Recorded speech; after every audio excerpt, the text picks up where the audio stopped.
Hello.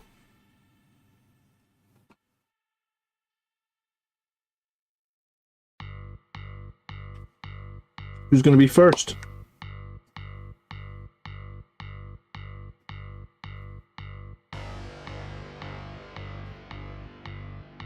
Outline. Good evening. Hello.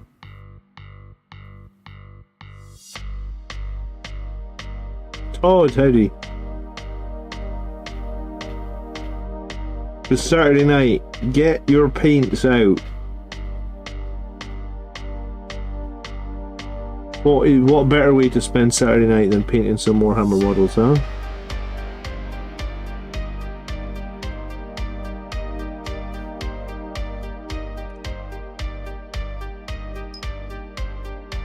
Maximilian, good evening.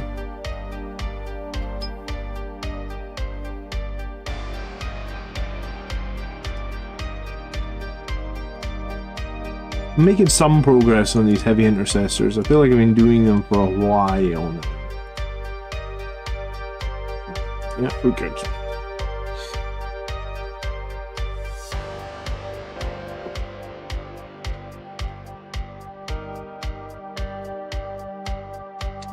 I think I needed to do a second coat of black on a couple of pieces of armor.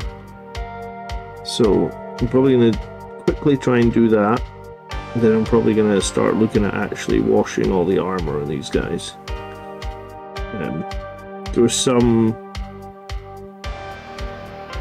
little bits where you can see there's only been one coat of black, so there's not too much. Black's usually got pretty good coverage. But I've spent way too long on these heavy intercessors.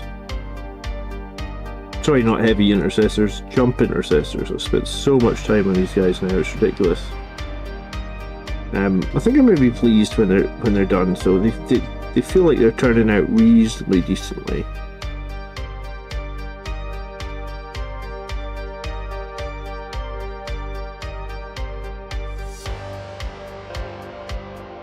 This black paint's a little bit thin. Todd's going to be painting his Terminators. Which ones? You working on the ones from the new box set, Todd? Leviathan? I haven't got round to painting my ones from Leviathan, I must admit. Bad Francis, good evening.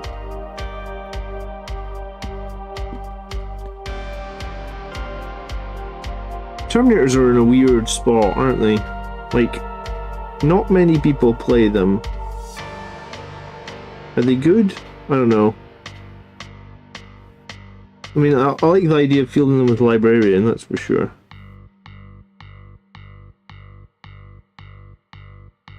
I got new glasses this week. So hopefully, I mean, when I put the new glasses on, I was like, wow, I can read text on the monitor again without squinting. So, my painting this week should be a little bit more accurate because you know when you get new glasses and you're not sure they're making all that much difference, and then you put your old glasses on and you're like, oh my god, I actually was blind before. Or like, all the text that I was seeing on the screen was fuzzy and stuff. So yeah, I was struggling a little bit to see some of the minute details on the models. So I'm 41. I was gonna say tomorrow, no, I'm 41 on Monday. It's my birthday on Monday, I'm 41. I actually had a hearing test this week as well. They told me my hearing was good. Apparently I'm not,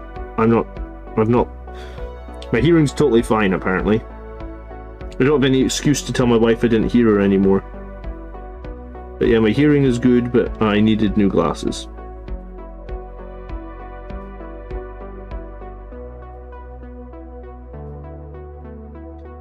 So just a few touches up here and there on the black, and then possibly we're going to start washing. So it shouldn't take too long to touch up the black on each guy, because there's only a little bit of black on these models. What's up, Crispy Delicious? Bad Francis, me and you must almost share a birthday then. 1 year, 1 day apart, apparently. Good. I hope you have a good birthday as well. I got them running with the Librarian. They did solid work. Did you run them with 5 or did you run them with 10 with the Librarian? And how'd you play them? Did you Rapid Ingress them, Todd, or what'd you do with them? Like, I'm quite interested in a squad of Terminators. I just... You know, when you compare them straight up against the Blade Guard, they're very similar, right? And obviously I've been playing the Blade Guard and I felt like I've been doing pretty good with the Blade Guard, so I feel like I could probably do pretty good with Terminators. They're a very similar unit. If anything, the Terminators might be better because of their power fists, right? Can I run Successor Chapter Squad in my Blood Angels army? I mean, yeah, but for rules purposes, they'll just be Blood Angels, right? You can't mix chapters at the moment with the current detachments. So if you wanted to run a Successor Squad that was painted differently and coloured differently, that is fine. They just won't have any different rules to the Blood Angels. They'll just have to share the Blood Angels rules. You ran 10 and Rapid Ingress them. Did you not? I was going to say, do you not find it was quite hard to Rapid Ingress 10 Terminators? That's quite a big footprint. I found it quite hard to Rapid Ingress 10 Sanguinary Guard and Dante, and that's like... Well, they're quite a bit smaller than 10 Terminators, right? Because Terminators were on 40 mils and Dante... Or the old Sanguinary Guard were on 32s. 10 Terminators, I feel like, takes a lot of real estate on the board. But hey, if you got it working, good for you. Oh, I'm sure I'll try it at some point. I have a lot of Terminators and I do like them.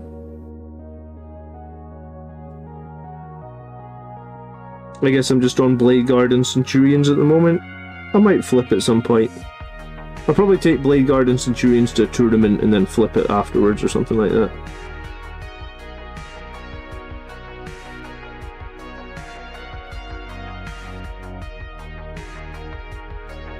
And they got Advance and Charge now. That's true. That is very true. They do have Advance and Charge now. I think that helps Terminators quite a lot. Because they were quite slow before.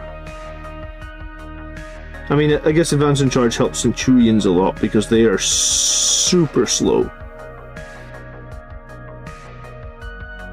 So apart from Todd, who else is working on painting stuff tonight? Multi-melta or twin heavy bolter on the Brutalis. I think the multi-meltas. I mean, it's a melee-based dreadnought, dude. You're going to want to be close up, and the multi-melta gets benefits from being close. And heavy bolters, honestly, are not. Heavy bolters are not that an exciting weapon. They're not a bad weapon. I just wouldn't say they're an exciting weapon. I think the multi-meltas is definitely the better choice on the Brutalis. I mean, I think it's so much so a better choice that I didn't even bother to magnetize mine. I just went straight ahead and put the multi-meltas on it. So I think it's far enough ahead that like there's very, very little chance that I would ever want to rip off those multi-meltas and magnetize them. Eternal Crusader's working on a Warhound tonight. Just built the Death Company Dreadnought and Commander Dante, says Rennie. Maximilian's unfortunately at work. Well, you need to get a job like, I think it was, who was it that was saying on the last stream they just sit and paint at their job? Someone was making us very jealous in the last stream, saying that they just paint. I think it might have been Burgosaurus, actually. Unfortunately, I don't get any painting done at my day job. I'm in a very busy office, so...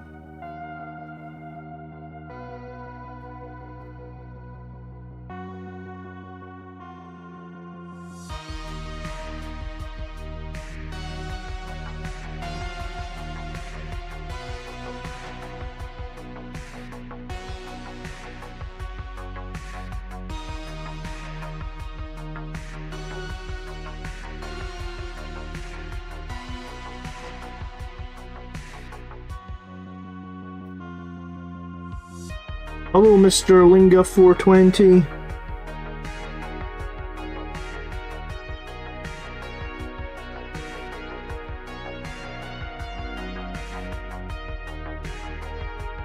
Chad just spent $2,600 on 17 Tyranid models with magnetization, 3D custom bases, UH glue, and assembly. Fair enough, Chad. If you've got the money, knock yourself out.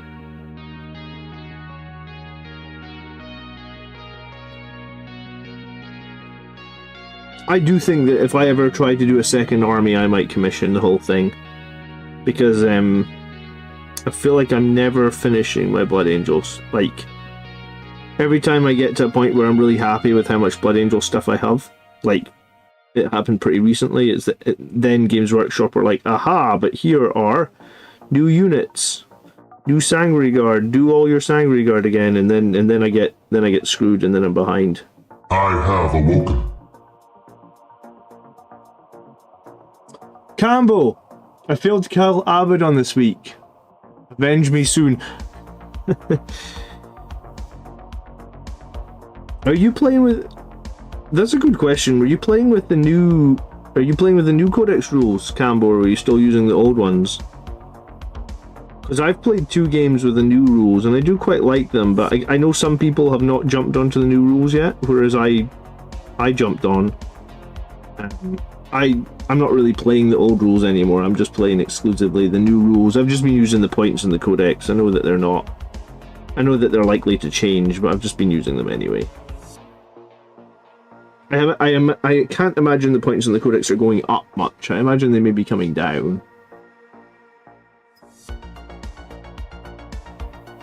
Yeah, I mean, if you're going to spend 2,600 bucks on a commission, you're going to have to wait a while. I spent like 500 bucks on commissioning the boarding actions terrain, and the guy messaged me after he'd done it, and he was like, I way undercharged you because that boarding actions terrain took so much work. And I was like, yeah, that's like 48 wall pieces or something. I was like, I don't really want to paint 48 walls. Dave says, I have a Blood Angels question. The new Codex, can you give Dante the enhancements? No, you can't give name characters enhancements, unfortunately, Dave. But good question. Doesn't... I'm trying to think where it tells you can't do that. It probably doesn't tell you that specifically in the new Codex. It probably tells you that in the main rulebook. But yeah, no. Named characters cannot have enhancements. Yeah, I was going to say, they're called enhancements now, aren't I? I was thinking that they might be called relics. No, they're called enhancements.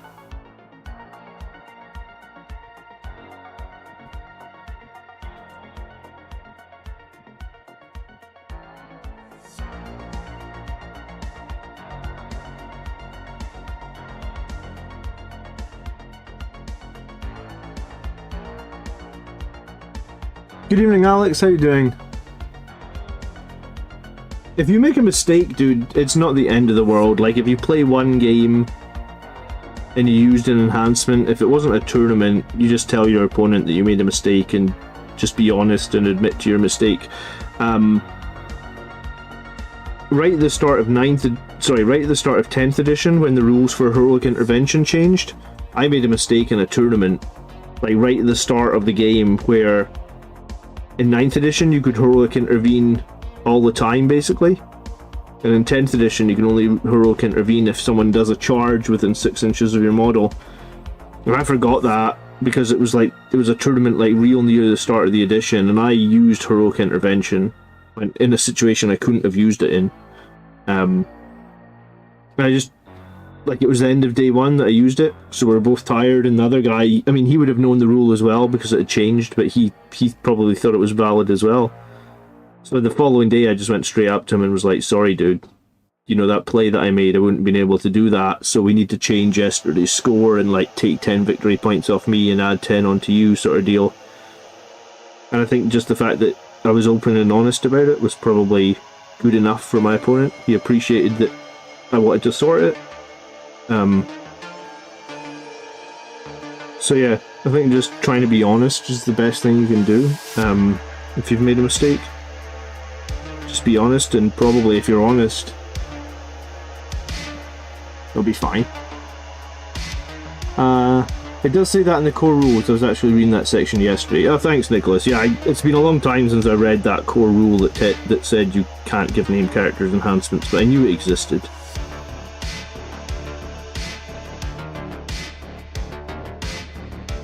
We have a Facebook group and a Discord, Dave. So if you've ever got rules questions that you need a quicker answer than like when I'm not live and stuff, you should probably think about heading over to our Facebook page. There'll be a link to the Facebook page in the video description. There'll be a link to the Discord in the video description. But yeah, no, thanks. Nice to see you, Dave. Welcome. Question about the Primaris Inceptor's worth it. I've seen mixed reviews. If you like plasma weaponry, they're worth it. I mean, they're a good squad, the fact that you can jump in 3 inches away from your opponent.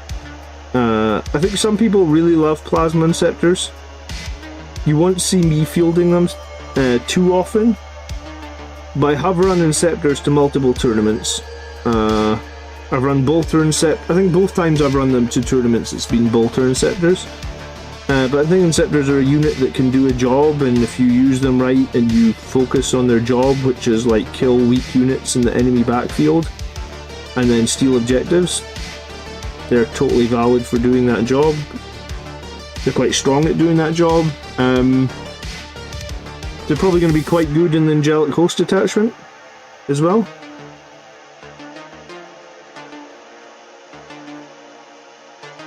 So yeah, I mean, and Inceptors also look quite cool. The models can be quite cool looking. So I mean, they are a bit of a mixed bag. You need to really like Inceptors, I guess. The thing is, they're super expensive points wise right now. But what seems to happen every edition with Inceptors, because they've been in the game for like 3 editions now, is they come out and they come out too cheap or something. They get balanced. They go up. They go down. They go up. Where they are right now is they're very expensive right now, but yeah, Inceptors might be a unit that they struggle to balance because they can terrorize some people completely. And I mean, some people would run like 12 of them, right? So who can you give the enhancements to? All the non-named characters, like any captain with a jump pack, any chaplain with a jump pack, you know, a Judiciar, a medic, anyone that isn't a I think basically if they don't have the epic hero keyword, you can give it to them, right? Because epic hero basically means like named character, so like a named character from the lore. Inceptors look really cool. They do look cool. I actually put wings on my Inceptors as well. So you can really make Inceptors feel like they're Blood Angels. You can do a lot with them, I feel like.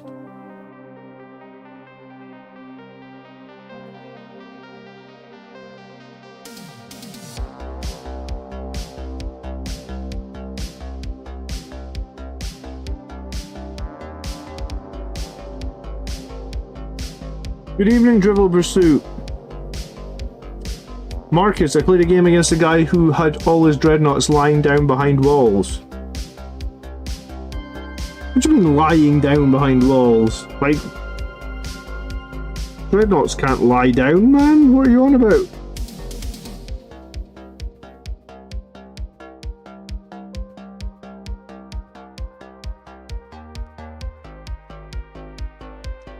Inceptors can score you points or kill a unit on an objective, or do both. They can as well, and the fact that they can deep strike in within only 3 inches of an enemy means that they're actually pretty useful for like jumping in and scoring points as well. Like you said, like they can jump into like a really tight position, do an action,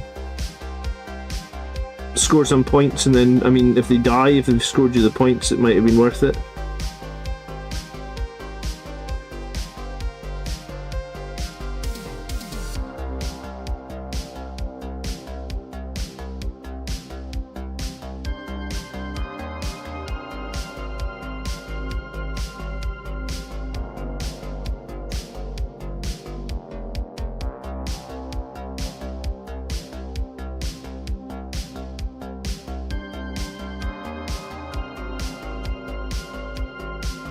Like I said, I think if you're going to do Angelic Host, you'll probably want to consider some Inceptors. I think they'll be very popular in Angelic Host.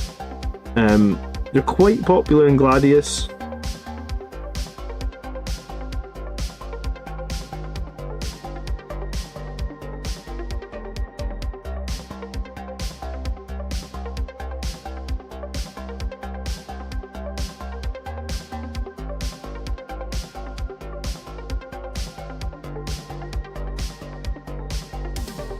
Would you play?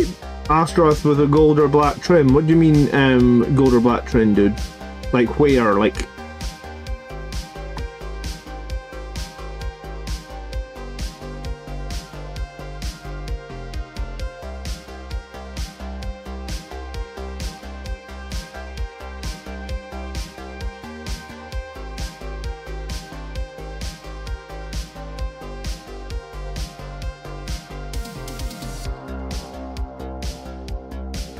I haven't painted the new Astorath, but I'm probably going to copy how I did the Firstborn one, and to be fair, I think I pretty much just copied how Games Workshop have the Firstborn one on their website.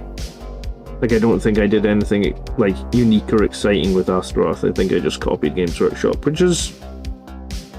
You know, if you're stuck and you don't really know, copying Games Workshop is always an option, right?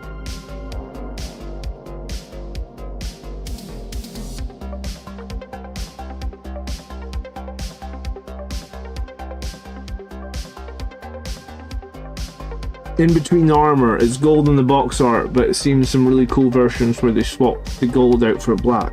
Let me just look at it, the Primaris version.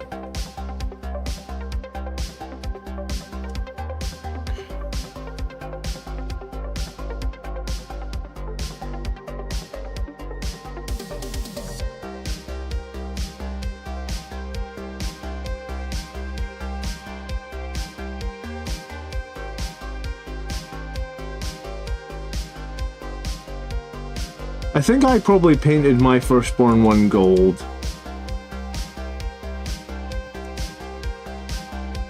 I think, I mean, if you can make the black look good, I don't think there'd be any reason not to paint the black.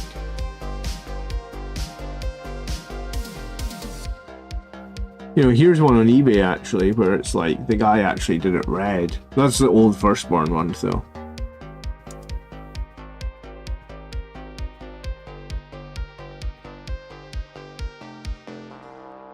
There's not that many versions of the Primaris one to look at, is there? Yeah, I'm pretty sure I probably did my one gold, but yeah, I mean, I guess if you made those trims black, it would look meaner, wouldn't he? I just don't think I can find one.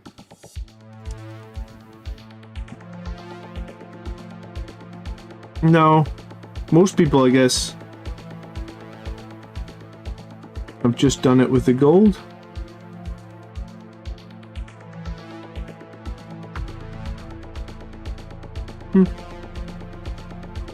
I'm sure it would look fine. I'm sure it's up to you.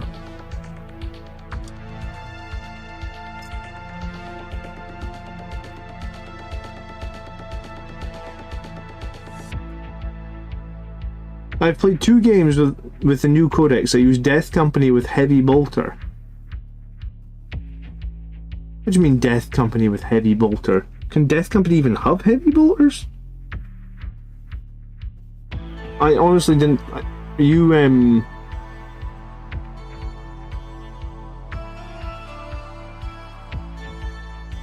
What do you mean? Yeah, I don't even think Death Company could have Heavy Bolter. Yeah, I do like the classic beakheads, man. I still remember that Death Company box from like 1994 that had all the beakheads in it. That's where my love of beakheads comes from, I guess.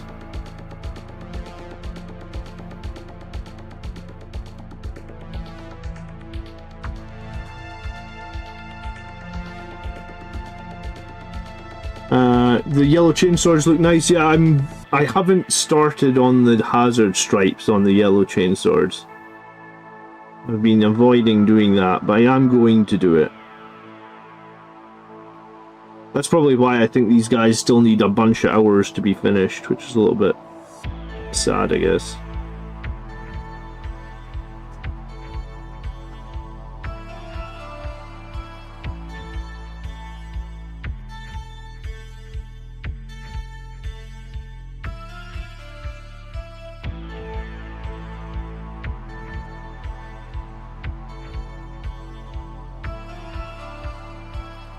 So I'm gonna do masking tape though when I get to the...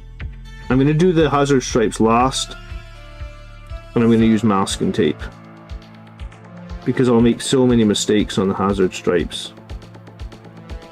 So just using some masking tape to basically try and get the lines a little bit straighter is going to be a good idea for me.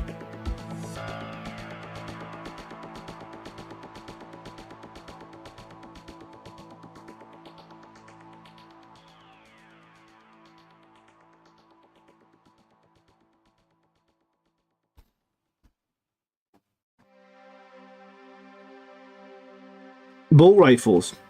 You really think Death Company with bolt rifles is good? Fair enough. I mean, not many people play them, right? I think most people have just written off Death Company with bolt rifles as very average in terms of like damage output and stuff. I mean, I guess it's because regular intercessors with bolt rifles feel like they're very average. People probably just lump Death. I mean, I must admit I'm the same. Like, Death Company with bolt rifles is not something I've ever been excited about since they were announced. It's not something I've ever even built since they were announced. They were announced years ago, right? I've just never even bought them, never even got excited about them.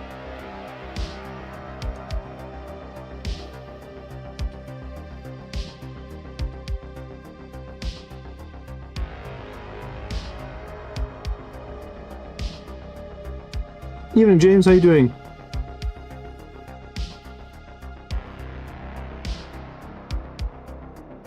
Are there anybody in those units that can be fitted with all Infernal Pistols and Power Fists? No.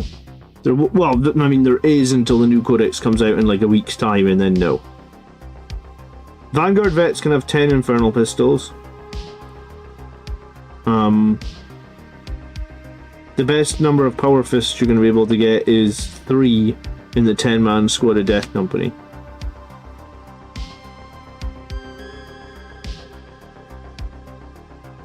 They changed that because I guess Games Workshop felt it was imbalanced to have 10 Death Company with all Power Fists.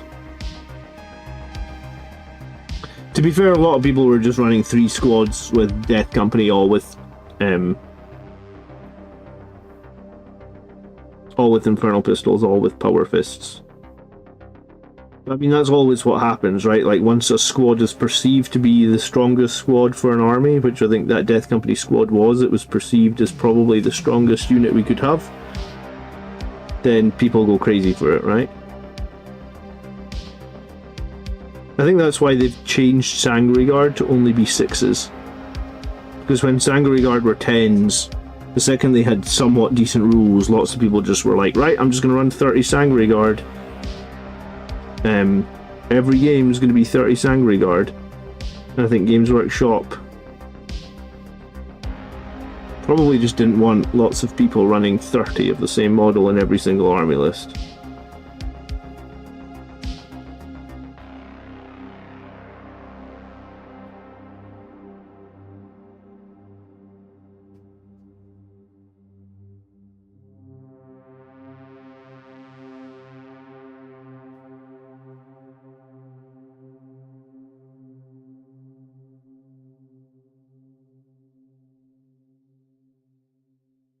Hey Phil, good evening. How are you, Phil? Been a hot minute.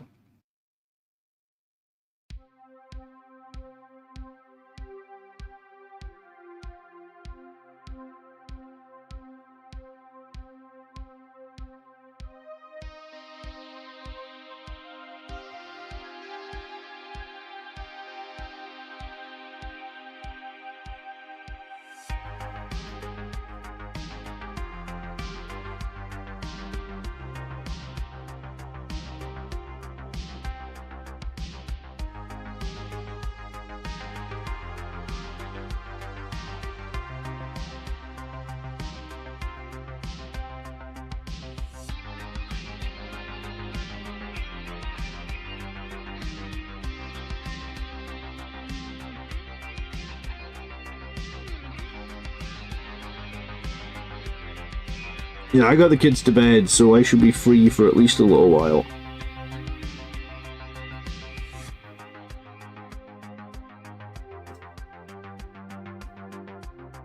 I'd like to make some good progress on these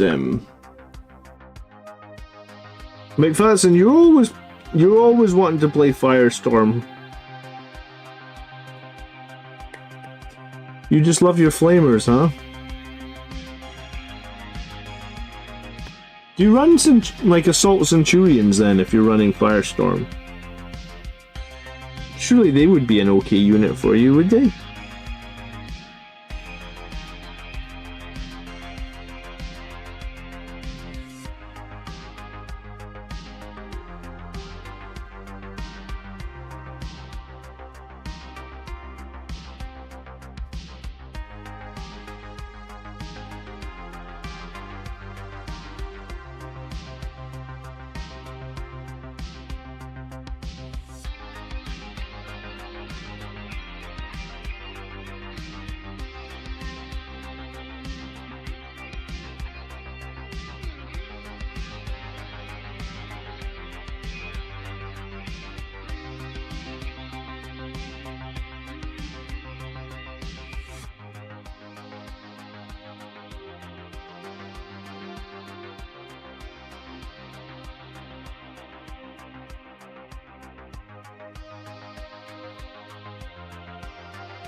You cannot buy Centurions. I quite like the Centurion models, man. I was just glad that we were finally allowed them, because we weren't allowed them for like 3 editions or something, right? Guys, if you get 2 seconds on tonight's stream, we would appreciate if you could click the like button. We have got 53 people watching. We have 10 likes. So, it does help me a lot when people like up the stream. So if you get 2 seconds, please consider doing that.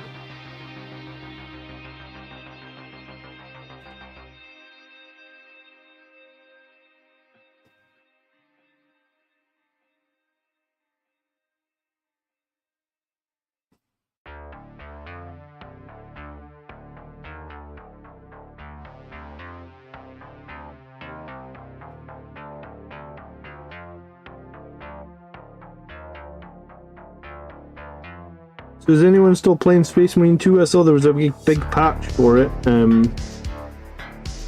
must admit I've not played it too much in the last week.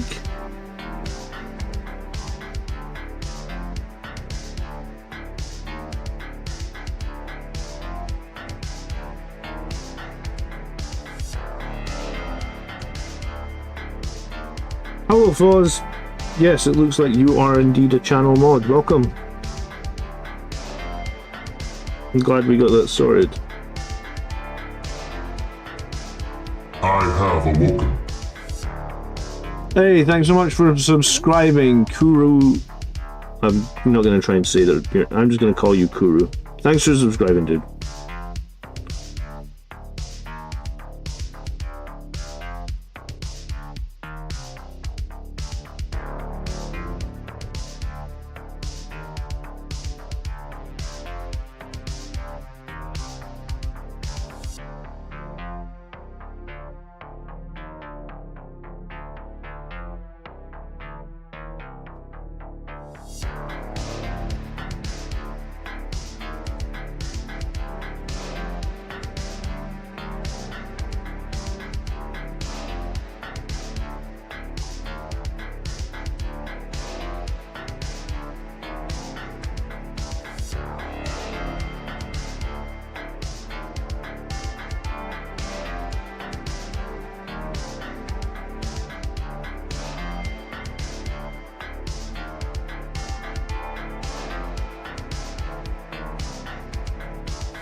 I think I am ready to... Oh, do you know what? I'm going to tidy up those little fins, then I'm going to just start washing the whole model with Agrax.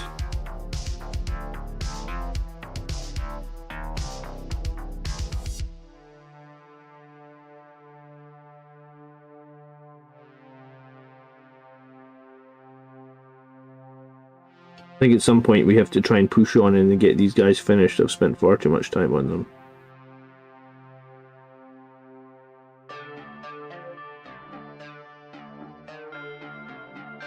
But I think that's the blacks had 2 thin coats. The yellows had about 3 thin coats. The silvers had 2 thin coats. The eyes have had 2 coats. I actually wanted to do a 3rd coat of paint on the eyes, but do you know what? The only little bit I haven't done is inside those jump jets behind their heads. I need to get back in there with a paint, like Mechanicus Standard Grey.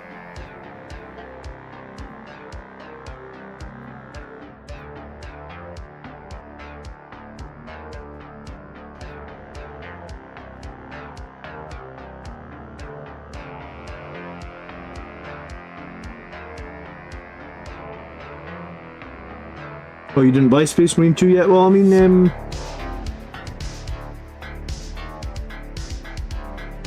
it is a good game, but I guess, like all video games, go into the sale sooner rather than, or eventually, sooner rather than later, I don't know. I think it needs more multiplayer maps, though, because I think that's probably why I haven't played so much this week, is like, there's only 3 multiplayer maps. And there's only like 3 multiplayer game modes, and I would say the game modes are maybe more of a problem than the maps, but for me there's a problem in both, right? Like, it's just the PvP doesn't have enough longevity in it, I feel like.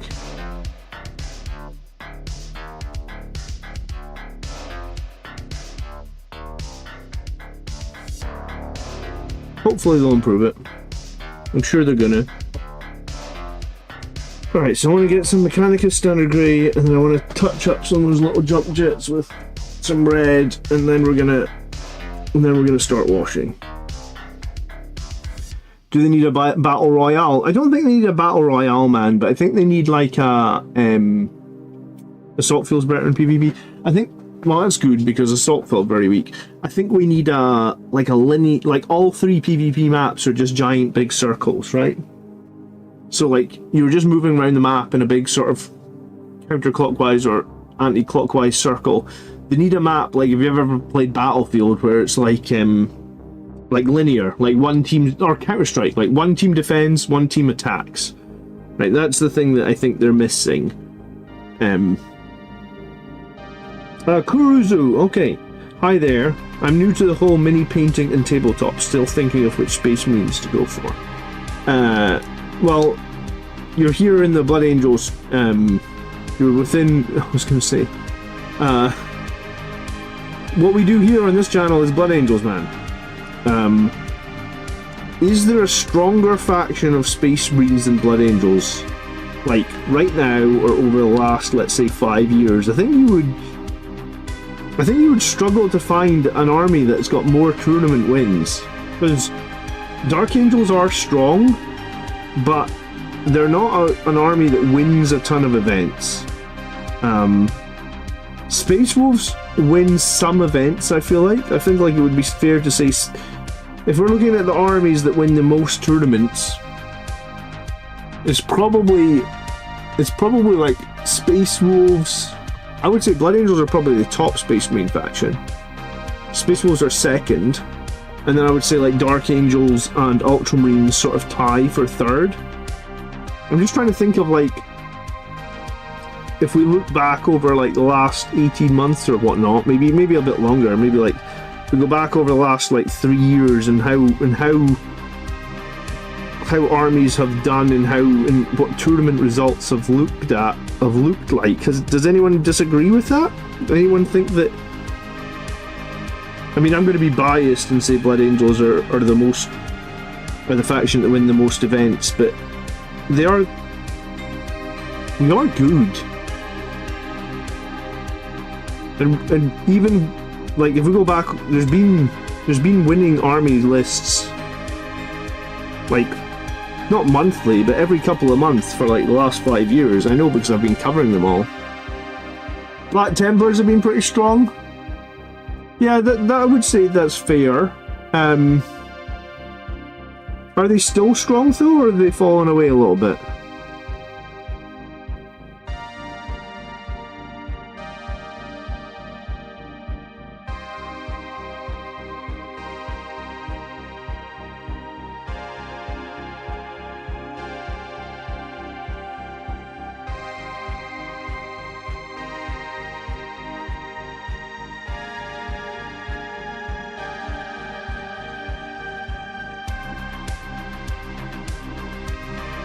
You currently have a lot of intercessors. Yeah, join the club, man. I think every Blood Angel player has like 100 intercessors.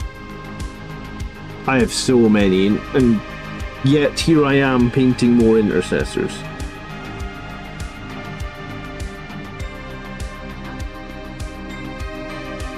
I guess these ones have jump packs though, huh?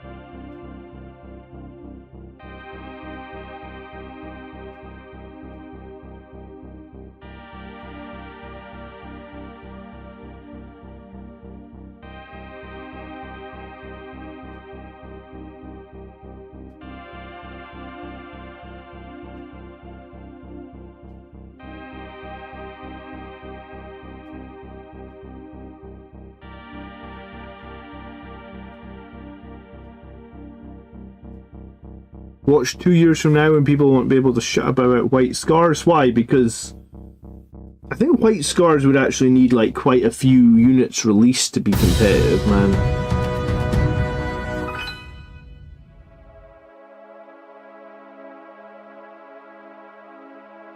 I was going to say, Alex, is my bot going to read it out or is my bot taking the night off? Give it a minute. If it doesn't read it out, I'll read it out.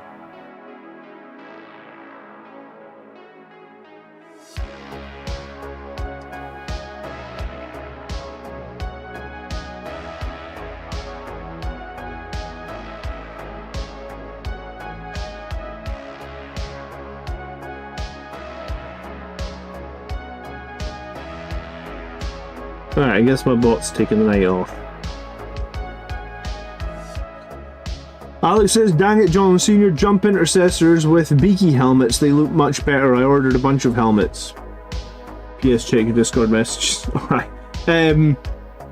Yeah, see, when I first started doing this squad, they were replacing a squad of Assault Marines, and Assault Marines used to always come with the beak helmets. I felt very sad that I was losing like 5 beaks from my army, so I made a point of making sure that all 5 of these guys were beaks to make up for that. It's probably silly, but hey, I like beak helmets. What can I say?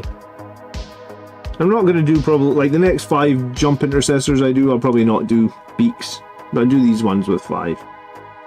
Good evening, Francis, how are you doing? Yeah, because I think for White Scars to be good, well, do you know what? White Scars are not going to get a Codex this edition, though, right? Like, they already got their detachment in Codex Space Marines, and their detachment is kind of crap.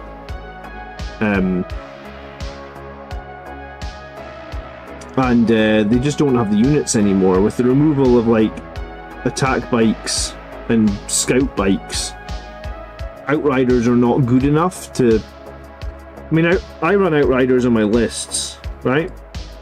But they're not good enough to carry an army, and that's what White Scars are supposed to basically use to carry their army, and Outriders are not that. So I would say I don't think White Scars will be competitive until 11th edition. I'll be pretty confident in that. I don't think we're going to get another Space Marine release before 11th edition that will drastically change that. The beaks are old school. Yeah, well, I mean, I've got this box here, man.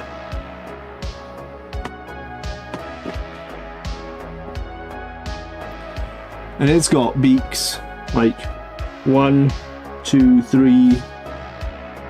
Joe, there's only 3. No, 1, 2, 3. Oh yeah, there's only 3 in this box.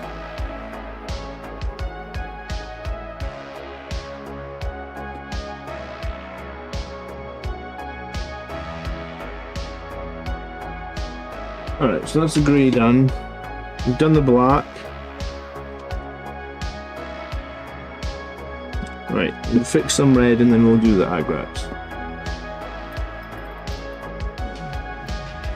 Yeah, I just don't think... I feel like there's a few factions that got screwed in 10th edition, and White Scars were one of them. I also kind of think Ultramarines got a little bit screwed. But yeah, White Scars were definitely one that got screwed. The removal of the units just hurts them a lot. And in a way, I suppose Dark Angels got a little bit screwed because, like, I feel like land speeders were really important for Dark Angels.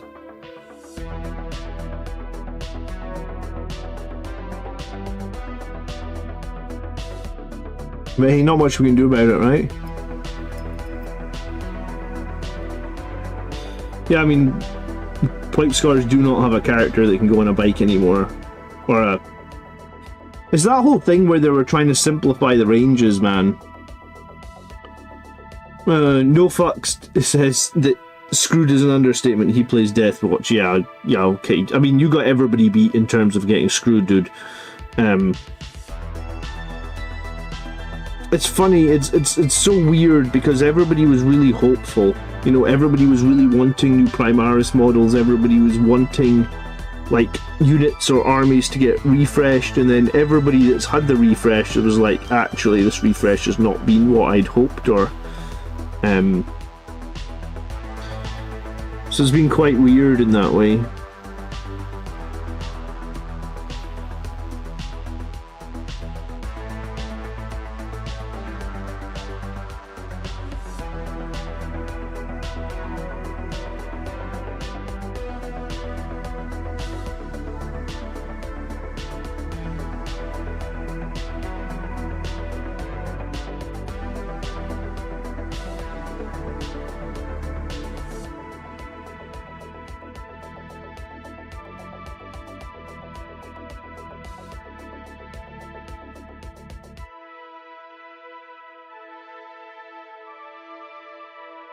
My friend says nobody uses raptors. Yeah, I don't know anyone that uses them.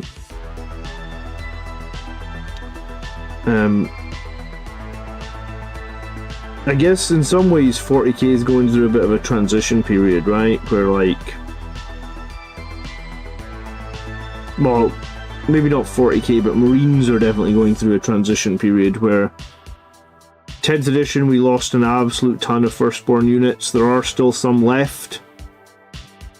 What's realistically probably going to happen is we're going to lose the rest of the firstborn units when 11th edition hits, and then maybe once 11th edition hits and we get some of those firstborn units that disappear. For example, let's assume we're going to lose Vanguard Vets in 11th edition, and maybe we get like a Primaris Vanguard Vets regardless. However you want to look at it. You could be in denial that we're not going to lose Vanguard Veterans. I feel like there's a very high chance we will. But like if we lose, let's say we do lose Vanguard Veterans, we will sort of start coming out the other side of this transition period where there will be no firstborn stuff left. So at least we'll know, like, hey, this is what the future holds now. Because there's nothing left for them to legends from the firstborn. But yeah, Marines have gone through a bit of a weird transition, I guess, where things have been legends and units have been taken away and weapon options have been removed, and unfortunately we have to suck it up and deal with it, I guess, right?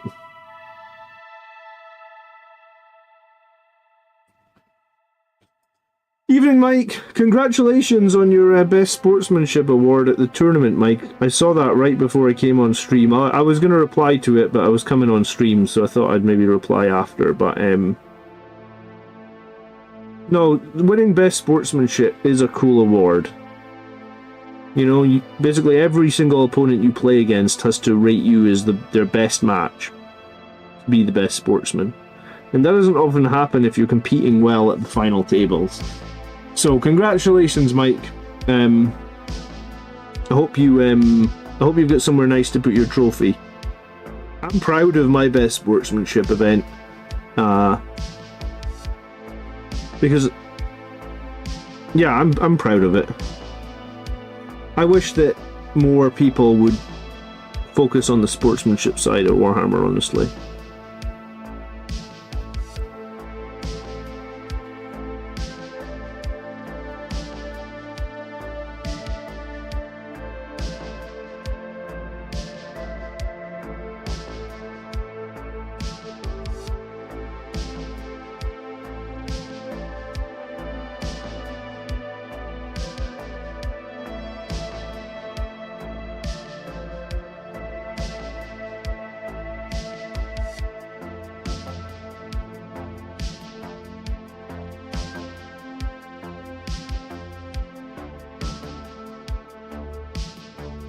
I may be hacked a bit. My guys are the Dark Angels, but I totally love your yellow and red paint job. The deep yellow is awesome. Regards from Denmark. Thanks, Alex. These guys still need quite a bit of work on them. But I feel like I can at least see where they're going now. You know, like, I've put a lot of time into these guys. Probably more time than I probably planned. I don't know why I've been so friggin' slow. I've just been really, really slow with this squad for some reason. It's the first time I've done a squad of jump intercessors. Or, because all my, I was going to say, most of all my, my other jump marines, I guess, are all firstborn, right? But yeah, this squad has just taken me absolutely ages for some reason.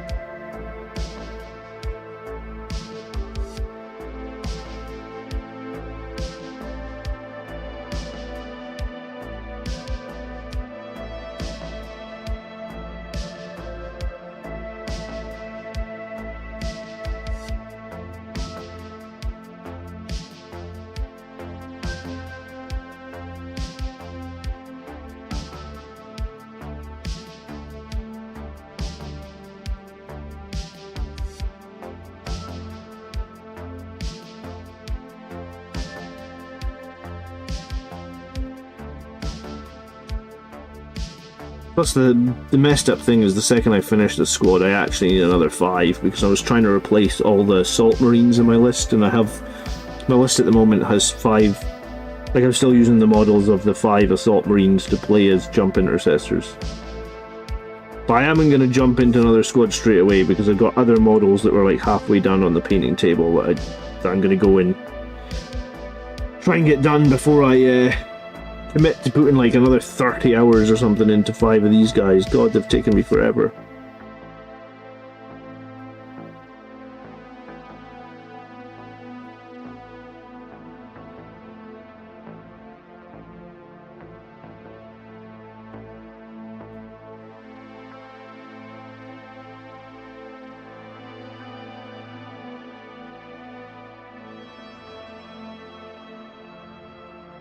They're deceptive, they're a lot of model to paint. Yeah, I mean, but if you think of like Firstborn Death Company, with all their little purity seals and all their little like, what you would call it, like all their little decals on their legs and stuff, I feel like there's more to do in a Firstborn Death Company unit than a Primaris Assault Intercessor squad, but hey, maybe... I'm also pretty rusty on painting, I must admit, like,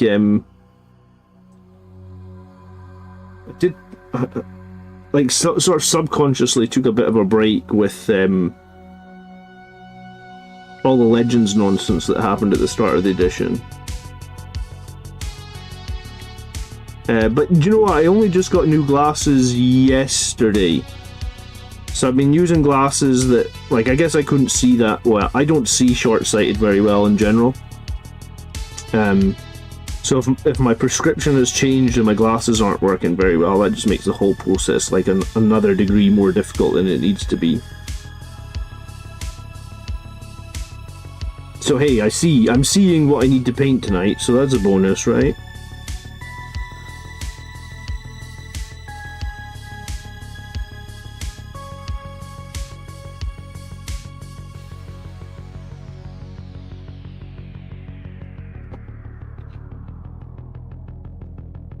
Harold says, I'm starting to paint 10 Death Company Assault Intercessors and 10 Jump Pack Death Company. So glad we can all hang out via your stream. Oh, welcome, Harold. When do you think, what's your target? When are you going to have them all finished?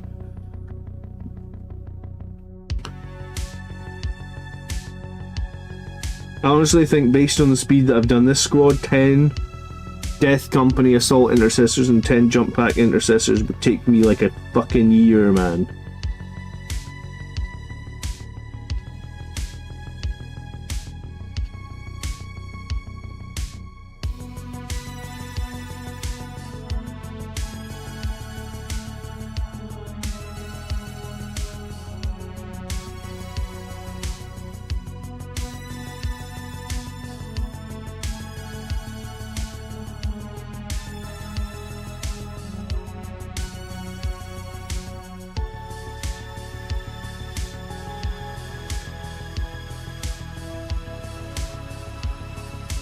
I have awoken. Hey, Mad Matt, thank you so much for subscribing. Do appreciate it. Welcome to the channel.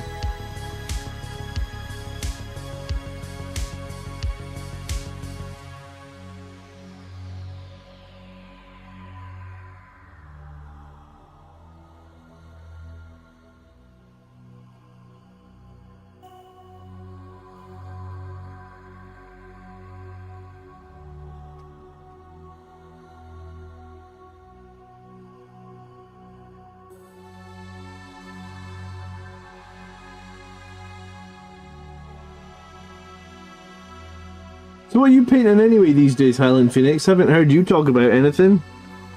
What's happening with you, bro?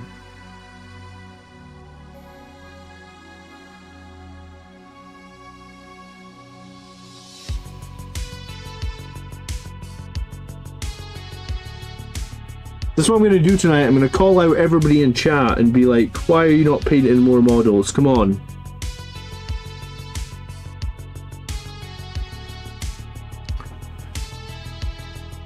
Slim the Cat, good evening. I'm going to convert my now defunct Firstborn Blood Angels into Chaos Space Marines and call them Flesh Terrors. Any thoughts? Well, I mean, it gives them a new lease of life, and what else can you do with them, man? I unfortunately have like a giant box of Firstborn Marines that don't really have any purpose anymore, so if there's a way you can repurpose them, I think that's cool. Because I think it sucks losing, you know, the energy and the time and stuff that you spent on those models.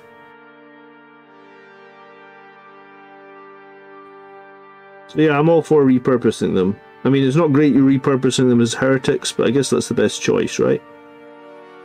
Because the heretics are still using the old size Space Marine sculpts, right?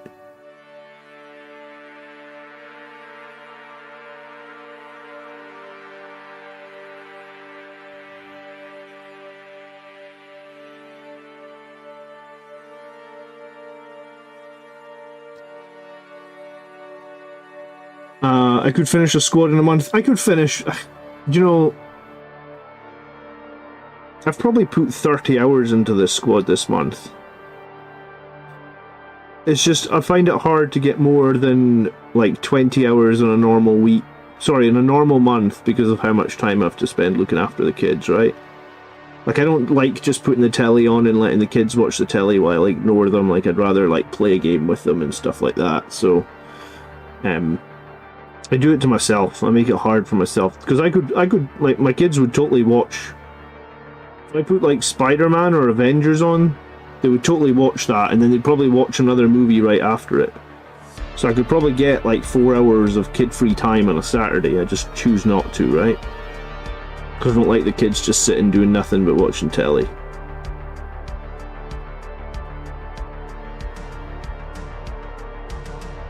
It's fine. I'm fortunate. I have plenty of my Blood Angels already finished.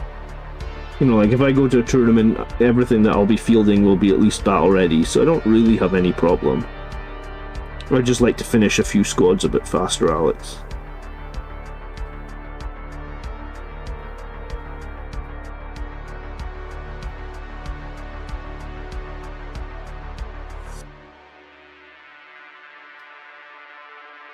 I'm currently bashing Iskarian Venator Laser Destroyer and Dark Angels Green. I have a Laser Destroyer, but I haven't... I have a super heavy tank as well, a Cerberus, that I'm not sure I'm going to ever finish now, though, because now that it's been Legends, I'm a little bit less inclined to care about it, I guess. I don't really... like, my friends don't really typically want to play games that include Legends models. Like, all my friends want to play competitive 40k, which means they're not interested in using Legends. Which is usually good, because it means I can practice against people that want to be competitive. Michael says I'm painting a drop pod and 10 Infernus Marines to go in it. I know they're not the best, but I like to have options. Yeah, I would like to see the Infernus Marines actually become competitive. Because I think right now they're not competitive, but you know, like, I don't think there was a lot that needed to be done to fix the Infernus Marines. Like, I think if they had 1 AP, they might actually be competitive. It's just the fact they have no AP that makes them a bit trash. But hey, things change, rules change. editions change rules as well, you know, so never write them off, I guess. Shark Noob says, I am new to Warhammer. Is it okay to paint regular Marines with Black Templar colour scheme? Would other people think it's strange? Is it okay to paint regular Marines with... Yeah, I mean... I think you're talking about painting intercessors as... Hey, Slim the Cat. Oh, thanks so much for becoming a member, dude. I do appreciate that. I think you're talking about painting regular intercessors as Black Templars. Yeah, it's fine. Every chapter of Marines has basic troops. You know, like Blood Angels are a chapter that's all about jump packs and melee, but we still have tanks, we still have basic infantry, we still have all those other things that... So basically anything that is that is either in a blue Space Marine box... Well, they're not blue anymore, are they? But anything that is a Space Marine unit can be painted Blood Angels, even if it doesn't necessarily synergize super well with what people like to play competitively, if that makes sense.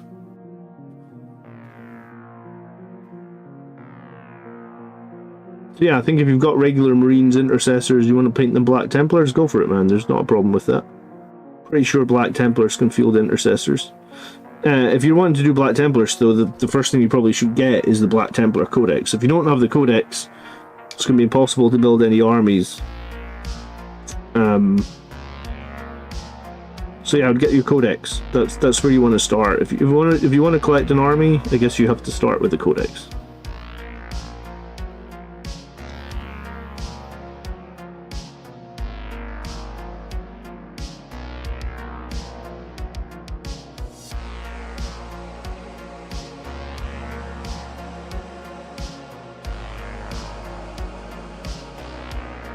Lamartus is trying to write a new list, but I'm at 2's up between 5 Terminators the Librarian or run 6 Aggressors for the Twin Lake Power Fists. I think the Terminators with Librarian are probably the more competitive option. They're the option that we actually see people running.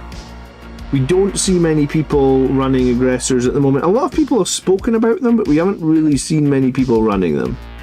I guess if many people aren't running them, it probably means that many people don't deem them to be that strong. Hey, now it's kicking off tonight. Hello, Apollo, thanks so much for subscribing. Got all the new subscribers and new members coming in. That's what I like to see. Do appreciate it. Thanks so much for subscribing, Apollo. Welcome to the channel.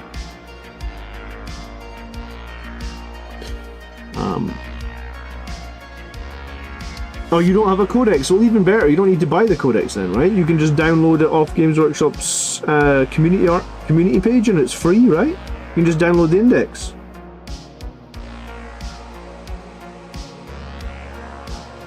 Especially if you're a new player, just downloading the index is a lot better than having to splash out 30-40 bucks for a Codex, right?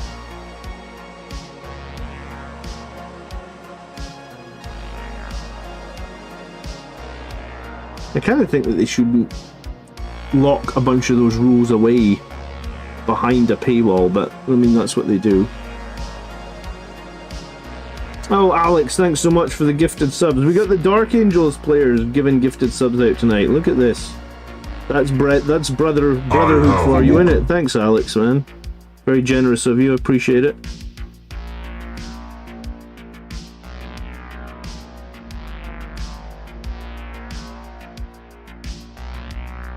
I have awoken. You know what, I liked it when Blood Angels and Dark Angels shared a Codex. Do you ever have that one, Alex? Back in 2nd edition, when they called it Codex Angels of Death? That was the Codex that started it all off for me.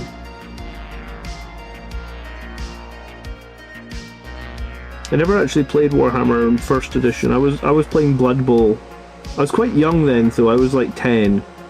So I started on Blood Bowl when I was like 10, and then moved into 40k, I guess, when I was like 11, I think. I'm 41 on Monday. Yeah, 41 on Monday. So I guess I've been doing this on Monday. I'll have been doing this for 30 years. Thanks so much for the 5 gifted, dude. That's very generous. Space Marine Codex covers all Space Marine based army lists. The Space Marine Codex will let you get most of the data sheets that are generic and cover a huge broad spectrum of Space Marines, yes. If you wanted then to do Blood Angels, you would need both Codex Space Marine and Codex Blood Angels. I believe it's the same for Dark Angels. I guess Codex Space Marines covers Ultramarines as well, so if you wanted to be Ultramarines, you would get the information you need for Ultramarines in Codex Space Marines. Snowy says, "Hi John, I was watching your jump tactics video. I thought jump infantry had to go up and over walls in 10th edition, but you talked like they could go straight through the walls." Yes, if the terrain is ruins, Snowy, then the ruins are usually classed as breachable, and infantry models are allowed to move straight through breachable terrain. They do not need to move up and over. If you were on level 1 though, and you wanted to move down a level, you would have to measure diagonally and take movement off to traverse the level. But if you're moving through a breachable ruin, you don't need to take anything up and over for it. Because if you have a jump pack, when you're charging, you can charge over models. So basically it's a bit weird, right? So you're in a breachable ruin, but you have a jump pack. So because you have a jump pack, you're allowed to fly over the models in the terrain, but you're still moving through the terrain. So you fly over models when you're charging, but you don't take anything off because it's breachable terrain. So it's kind of like two rules interacting in a bit of a weird way, where it's like, so your enemies in the ruins as well, you're allowed to fly over them, you don't have to fly over the terrain. So that's how it works. That's just how it works, I guess. Slow by 2x2 says happy early birthday. Thanks, dude, man. I'm at the age now where like I don't really celebrate birthdays, but I do appreciate it.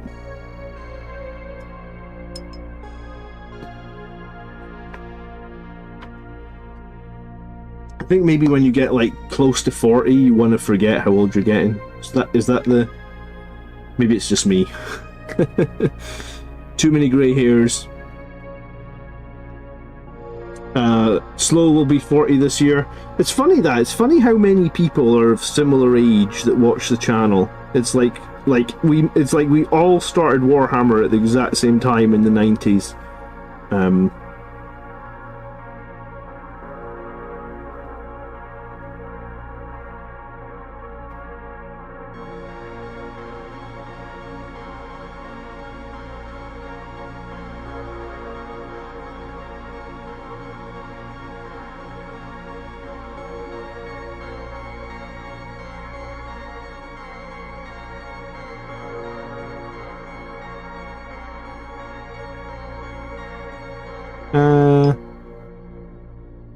Sorry, Zacharias, you're saying something about the Sons of Sanguinary's detachment. What have I missed? Lamerta says, I've been disappointed in our Codex. I don't really like any of the detachments outside of Lag, which is just what we had before.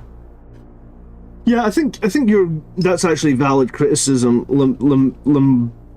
I never say your name right. It's like Lamentus. It's like somewhere between Lamartas and Lamenters. Yeah, I think that's a fair criticism, Lamentus, in that, like, the new Codex, I would been hoping for 3 melee detachments. Well, we really only got 1 melee detachment in Liberator Assault Group. The Death Company detachment is quirky, sort of at best, because not many people are going to use it, because not many people are going to field all Death Company. Especially when Death Company have 0 OC and you need chaplains all over the board. I think it just becomes too much of a liability in competitive play. I mean, I'll eat my words if somebody wins a tournament, like a big event with the Lost Brethren detachment. You know, I'm ready to eat my words, I'll eat my hat, whatever you want to call it, but I don't foresee it happening. And then Angelic Host is a bit of a weird one. It's like, it's trying to be a melee detachment, but it doesn't really actually have any strats for melee. So yeah, I actually kind of agree with Lamentus in that, like, if we go back to before our Codex came out and what people asked me, like, hey, what would you really like to see in the Blood Angels Codex? Well, I'd said I would like to see 3 good solid melee detachments, because I feel like Codex Space Marines didn't give us any melee detachments, right? There isn't a melee based detachment in Codex Space Marines. I mean, you get one turn of melee stuff from Gladius, but that doesn't really count if you ask me, I guess. So yeah, I agree. So if you want to really break it down, I would say that we only got one competitive melee detachment, which is Liberator Assault Group, and the other two detachments are a little bit quirky and not melee detachments.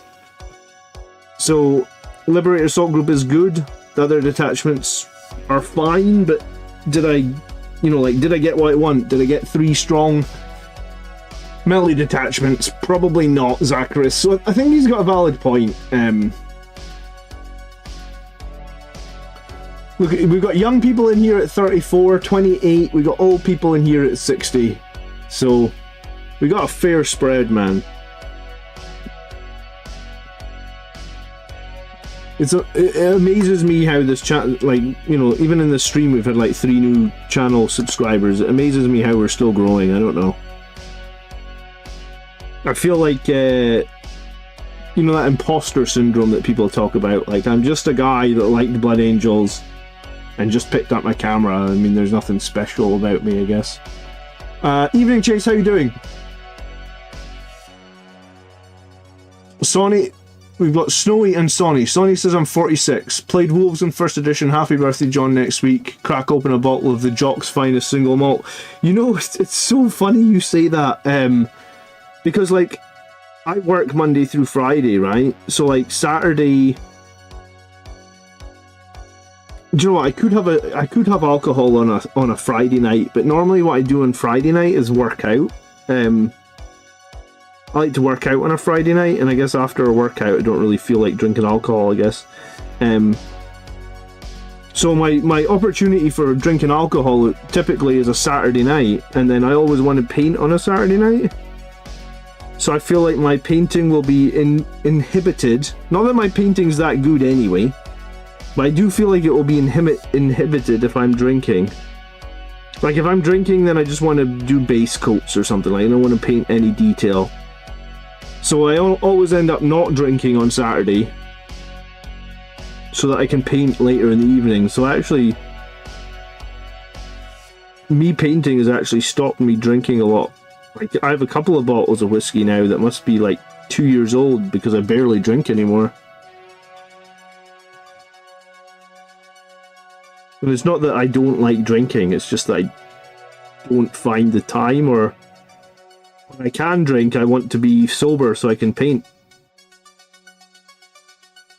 Probably saves me money not having to buy scotch, but there you go. Slim the Cat bought his first Terminator in 1998. I take it was the old lead ones then, Slim the Cat. Fod says, at least we got Advance and Charge. And Advance and Charge is so strong, you know, like... I love the fact that we have Advance and Charge. I think it's better than Fight on Death. Because if we go back to when we had Fight on Death... Like, well, I mean, I guess, like, if you're running Sons of Sanguinius and you're using the Fight on Death, I feel like the Fight on Death's kind of like... Not boring, but it is in a way. It's just like, alright, I won't spend any stratagems, I'm just going to save CP for Fight on Death. And literally, that's what you want to do in the Sons of Sanguinius set. You just want to sit there and be like, right, I'm not going to do anything, no stratagems this turn because I need 2 CP for a Fight on Death.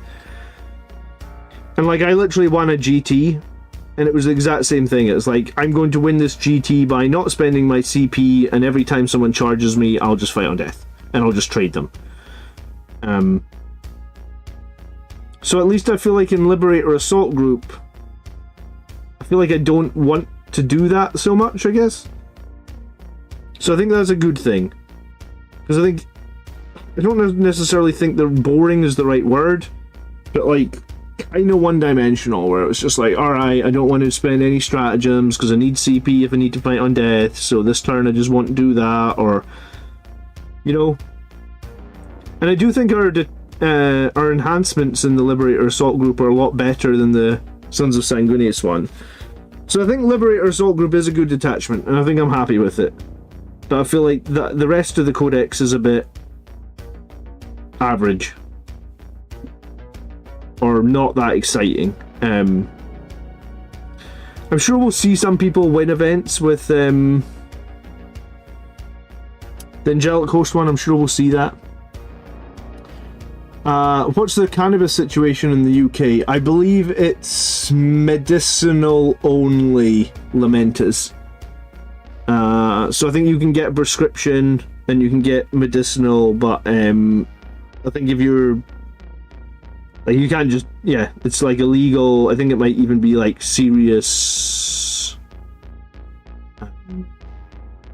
prison sentence if you're caught with it, which is a bit weird considering it's medical, but I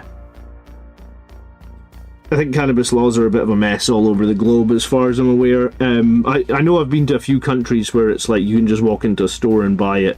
And I think the UK is actually struggling with that because I think a lot of countries in Europe have it legal now. So I think a lot of countries in Europe, people are just like smuggling it in or whatever.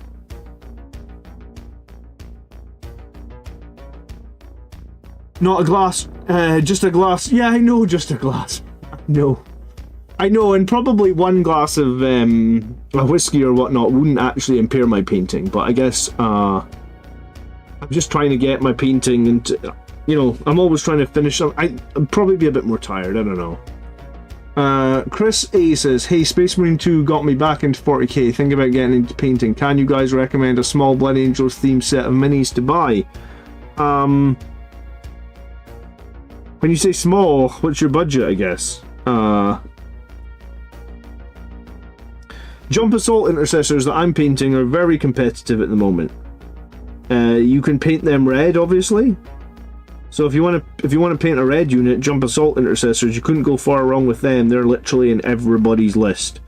2 squads of 5 minimum, 3 squads of 5 in a bunch of people's lists. So yeah. What about Jump Assault Intercessors? Other units that get played a lot are Infiltrators.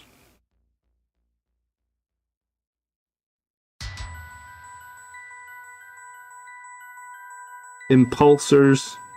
There's the new Blood Angels Combat Patrol coming out, Chris. I believe the new Blood Angels Combat Patrol is going to be out for pre-order in like the next couple of weeks. So that's going to give you like 6 of the new Sanguinary Guard, a new Blood Angels Captain, and like 10 Assault Intercessors. So maybe if you can afford to stretch to the Combat Patrol, that'd be a great place to start to get back into the game and also build forward from there, I guess.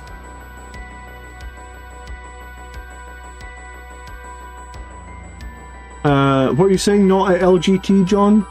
Thomas French? What did I miss?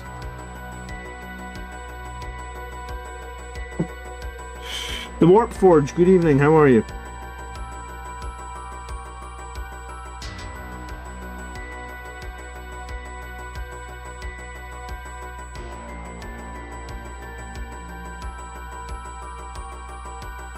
Yeah, the London Grand... Oh, right, the London Grand Tournament. No, I don't really get to go to very many tournaments at the moment, dude, because, for example, tonight, it's just me and the kids with... me and my 2-year-old and my 4-year-old. So, yeah, we got 2 very young kids that are very difficult. I guess that's a nice way of putting it. If you've never had kids, if you've got them that young and you've got them that close together, they just want to fight all the time. It's not really fair to my wife to go to too many tournaments, especially not traveling away. Plus, I'm nowhere near London, by the way, dude. Like, London from me is like a 15-16 hour drive or something. If I want to go to London, I'd probably need to fly. And that would become problematic in itself, because then I would have the car to drive to the airport. The nearest airport to me is like 40 miles away, and then we only have one car, so then my wife has no car with the kids. It would take me...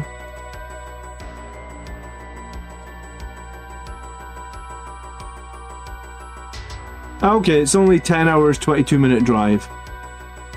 I thought it was longer, honestly.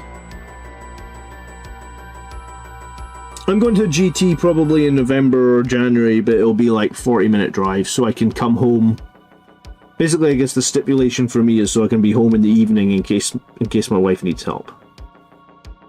Can't really drive home 10 hours in an evening if my wife needs help. But yeah. Do you know what? Even it's a weird time as well. Like I've been practicing the new detachment. So I guess at the London GT they'll be using they'll be using the old detachment as well, right? Because the new rules aren't officially released yet. I use the Games Workshop app, War Thunder, for building my lists. It's actually free, and it's pretty good. But before I used Games Workshop app, I did use Battlescribe for a while. And then, what else did I use? Then sometimes I've built lists in like Excel as well, which is basically the same as just using paper and a pen, right? But yeah, I went to a lot more tournaments before I had kids, because I didn't have the same responsibilities or family. And I guess I had a lot more disposable income when I didn't have a family. Yeah, I was going to say when I didn't have a family. Yeah, I mean, I had a wife, right? And I guess when you only have a wife, that's fine. But when you've got 2 kids to feed and clothe and all that sort of stuff, and my wife doesn't work, so yeah, a lot less disposable income for jaunting around in Warhammer tournaments. Chris, you're more than welcome for the advice.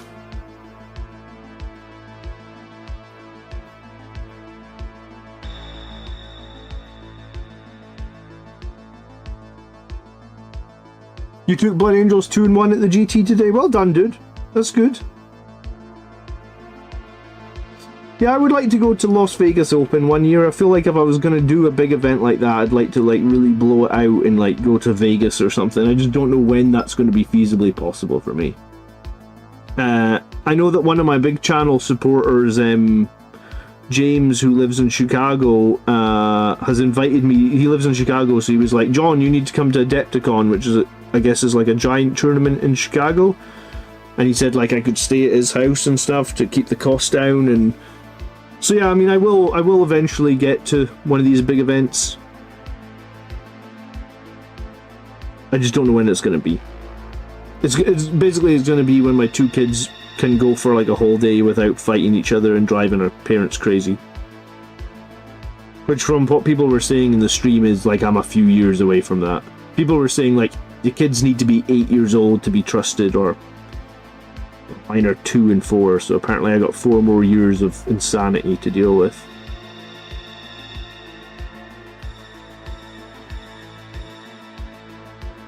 What do you think of Assault Terminators and lag? I like that you can advance and charge, but I can't tell if it's worth it. I think that the regular Terminators are better. I think Power Fists are the better option from like the regular Terminators. I don't think the Thunder Hammers are very good. I don't think the Lightning... I was going to say Lightning Hammers. I don't think the Lightning Claws are very good either. So if I was going to run Terminators, I'd run the regular Terminators. I think they're fine in the Liberator Assault group. I'd attach a Librarian or a Chaplain to them. I think that's the best 2 options. I think they're both cheap. Librarian gives them sustained. The sustained also works for all their shooting attacks, which I think is meaningful. The Chaplain gives them +1 to wound even when they're charged, which is very meaningful. You could also give the Chaplain the Fight First enhancement, which makes it even more meaningful. And the Chaplain gives them like a Feel No Pain Against Mortals. So I think regular Terminators, not Assault Terminators, are good. Assault Terminators, I think they need like a 10-15 point drop to be competitive. I just think they're overcosted for what you get, and I think that the other Terminator squad is just better, because Power Fists, in my opinion, are better, and their Oath the Moment ability is, like, their actual unit ability is better than the Assault Terminators as well. Which is a pity, because I have like loads of Assault Terminators actually painted, and I have no Terminators with guns painted, because we're Blood Angels, so why would I have prioritised painting Terminators with guns? I didn't. I prioritised painting Terminators with Thunderhammers, and now I think Thunderhammer Terminators are a pile of shit, basically. Simon says, hope all is well. I bought the new Blood Angel starter force and some Terminators on release day. I entered my local's army on parade at Warhammer and only finished 2nd. Do you mean Warhammer World or just Warhammer Shop? Congrats though, dude. You bought them on release day. Alright, release day of 10th edition, I guess. Well, that's good if you got them finished already. You're finishing units faster than I am.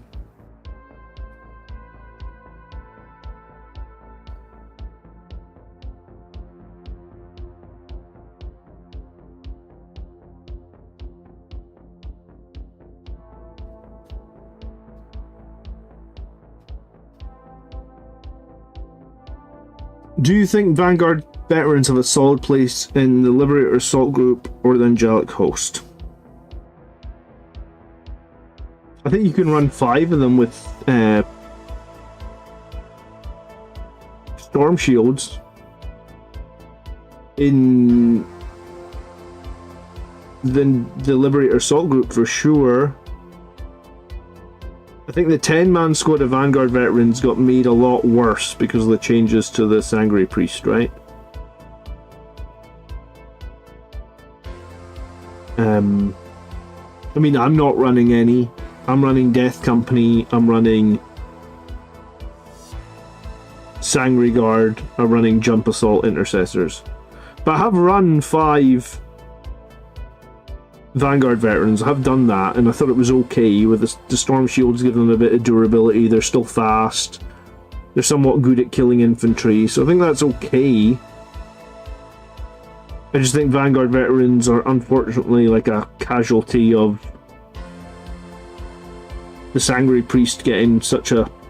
well, just losing his jump pack, I guess. I guess this is the simplest way of putting it, right?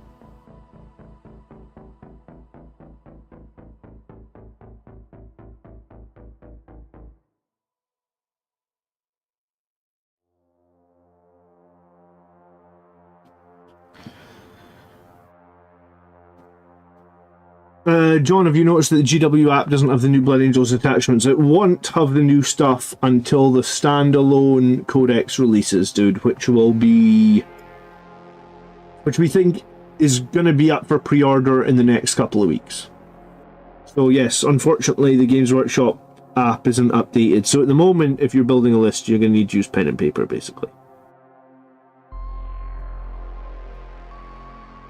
Most people think that well, some people think it's going to go up for pre-order tomorrow.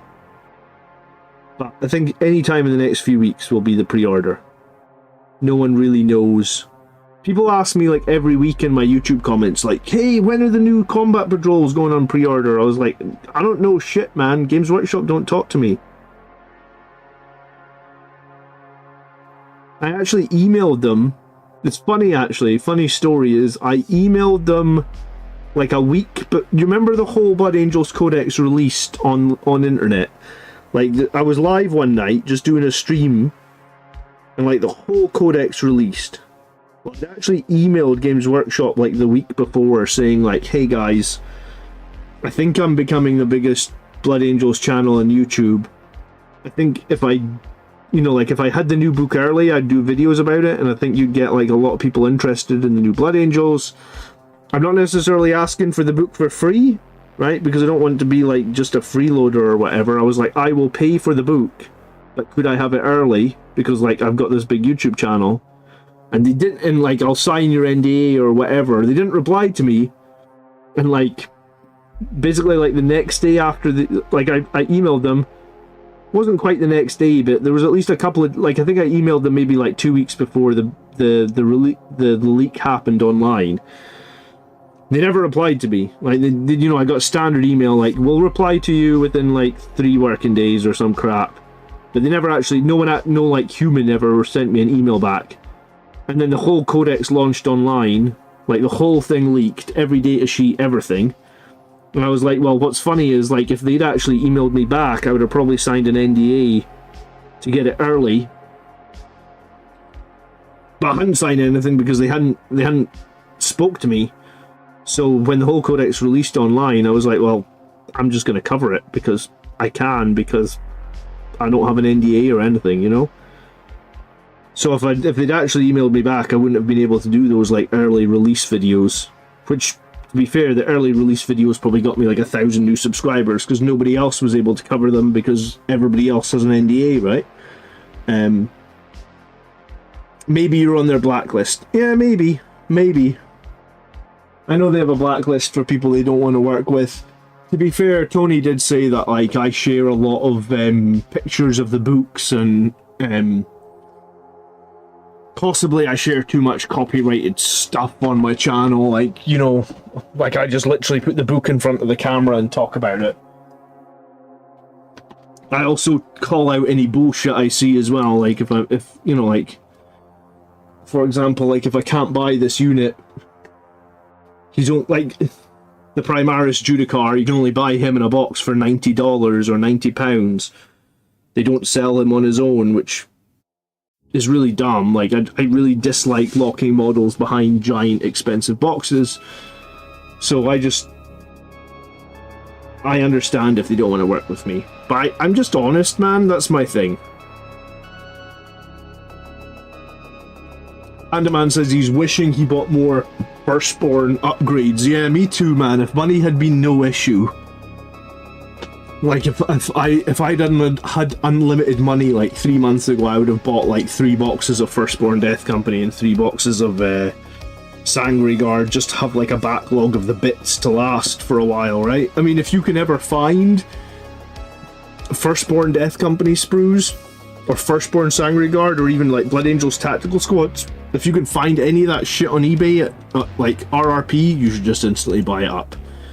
I mean, that's why the Grey Tide Studios campaign was doing so. He almost hit all the stretch goals on day 1, right? I actually haven't looked at it today. Let's have a quick look. Yeah, he hit all his stretch goals like in the first. That's crazy, man. Because the stretch goals were like 70,000, and he hit 80,000 in like. I think the campaign only came out on Thursday, so in the first 48 hours, he smashed all the stretch goals. That's crazy. I mean, his stuff's good. It's really good. And it's all the bits that we needed. You know, like, I love the jump packs with all the wings, man. I was very lucky in that he already sent me some of these.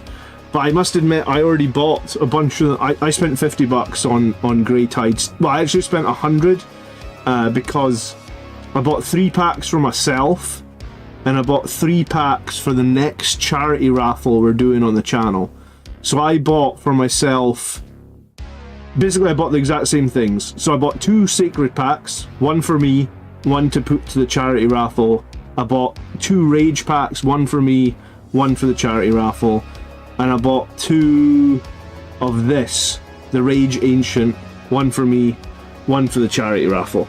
And I don't know if I'm going to rush out and use all the bits. And I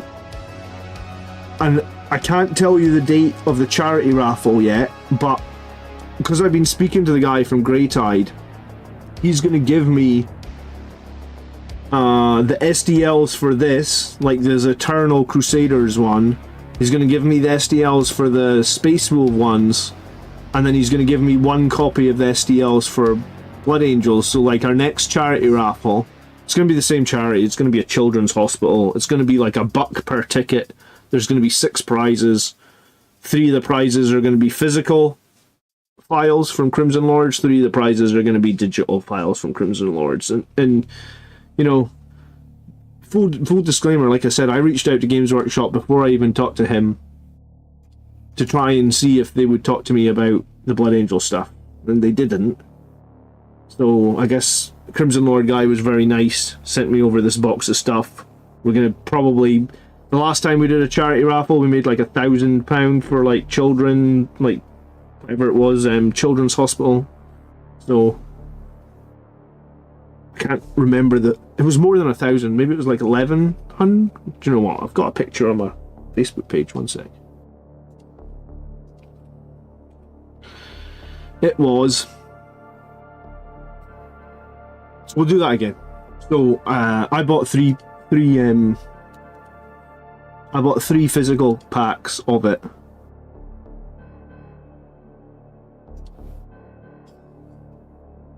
There we go. That's what it was. 1,057 to the Children's Hospital. So we'll do that again.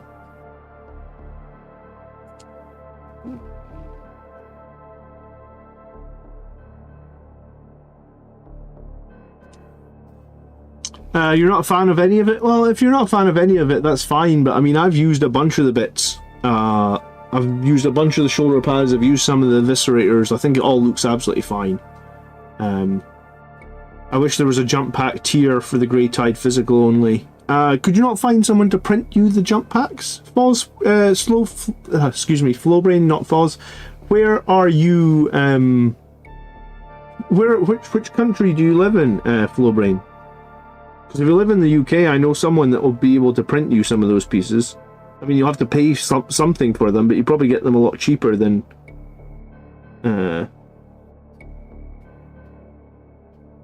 Give me 1 second, I just need to check on my kids. Someone's coughing, I'll be right back.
You know, like I got a Grey Tide model right here with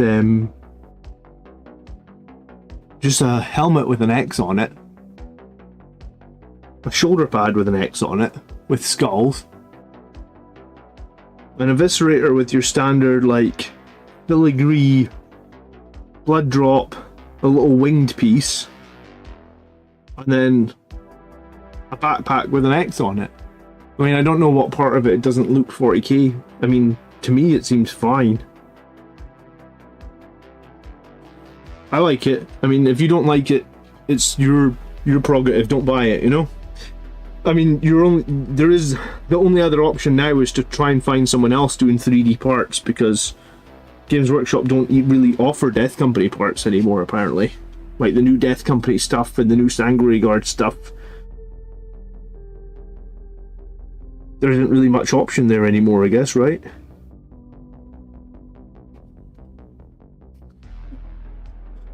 Michael's doing much better. I mean, it's a case of like, the hospital doesn't call us, we call them if we think there's a problem.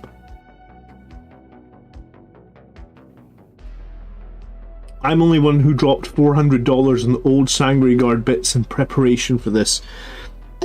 Yeah, I mean, I don't have $400 to drop on the old Sanguinary Guard stuff, Dustin, but I did buy, you know, these this wing shoulder pad here, actually. I bought like 5 of them because someone was selling 5 for like $5 and I thought that was a steal, so I bought some of those. I bought some Death Company shoulder pads, and I think I bought, maybe bought like one other secondhand bit, just what I could get my hands on, that because some of the stuff had already, by the time I was looking on eBay, some of the stuff had already gone batshit crazy through the roof. Oh right, you live in Germany. I don't know anyone with a 3D printer in Germany, but hey, do you know what? I bet you, Flowbrain, if you ask in Discord, like, hey, I'm in Germany, could anyone print me these parts and I will pay you for them? I'd be very surprised if there's nobody in Discord with a 3D printer that is going to buy some of the parts.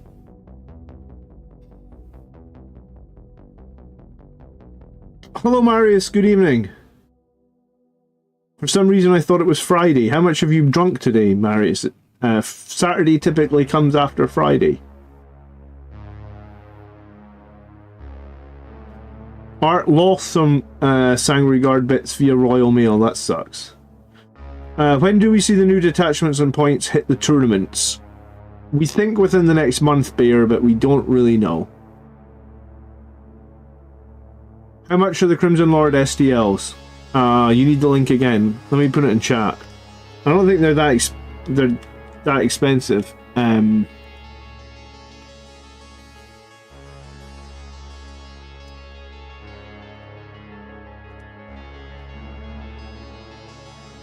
I bought the physical ones and I got 3 different packs. Like I basically got a pack that does 3 Sanguinary Guard, 5 Death Company, and a Redemptor Dreadnought. And the pack cost, the 3 packs together cost like 45, and there was a discount code to get 10% off.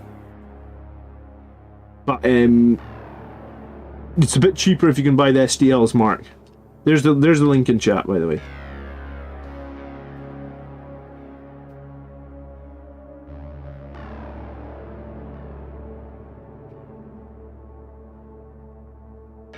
Basically, when the new Codex is released, that's when they'll put out the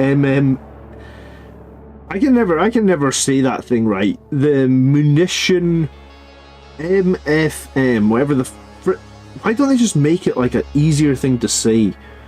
It's like the munitionary faction. Someone type it for me. Warhammer MFM. What's it called? Munitorium Field I'm just going to call it the Field Manual from now on. So when they put out the new Field Manual, that's when you'll start seeing the points in events and stuff like that. There's 67 people watching tonight. We only have 41 likes. Yeah, if you get 2 seconds tonight, guys, please always, in any of my streams, it is always appreciated if you can hit the like button, right? Or on any video, I guess. It does help me out quite a lot. So, yeah, anytime you can do that, please consider doing it. And it's free, it's not like it costs anything to press like, right?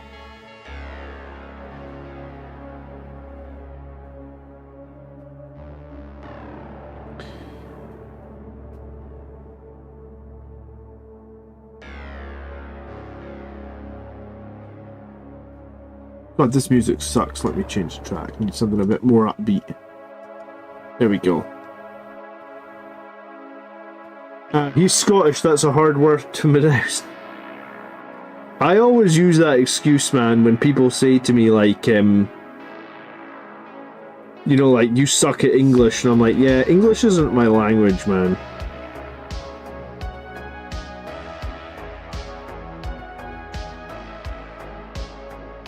Do you know what I found out this week that I didn't realise?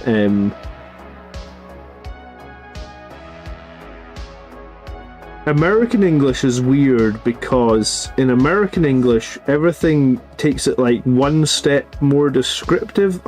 There was an example this week that I heard and I was like, oh my god, I need to see if I remember what it was.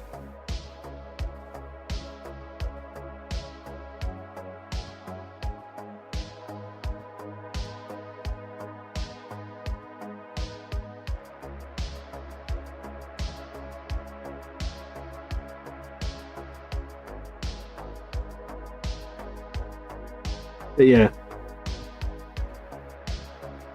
English was like, I'm crap at English. I'm good at maths. I'm glad I'm good at maths because it means I can do my tactics video. But yeah, I just can't always say what I'm thinking or... But hey, I got new glasses this week, so I can see, so that's good. Joey says started collecting Blood Angels because of you. Me loves the channel. Well, welcome to the channel, Joey. It's nice to always see new faces in the live streams. Welcome, welcome, welcome. Thanks for... I hope your Blood Angels collection is going well.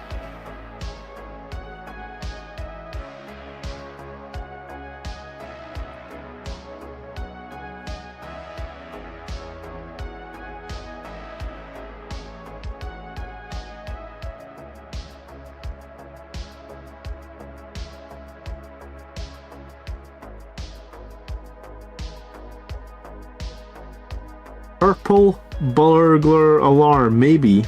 I think it's a... Yeah, do you know what? I did see Michael McIntyre talking about it. We say glasses, Americans say eyeglasses because they need to know where they put them. Yeah, that was basically what Michael McIntyre was saying. There was something that came up this week. It'll come back to me, but it was the same thing. It was like something that we say that's very normal, and then it was like in America you put an extra word in front of it to make it more descriptive. And I was like, oh my god, they're right. They put words into obvious places sometimes.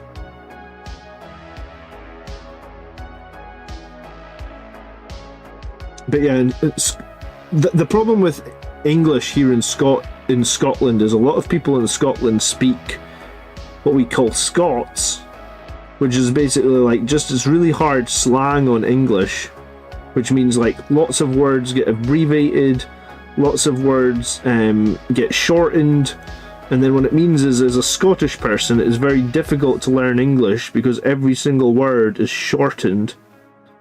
So when you see someone in the street, they don't say home, they say hame.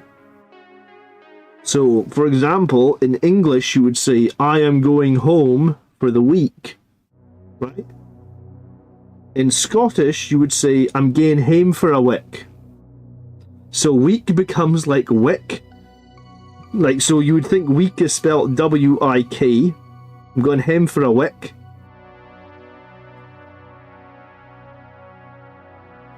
Home becomes hame, H-A-M-E, I guess.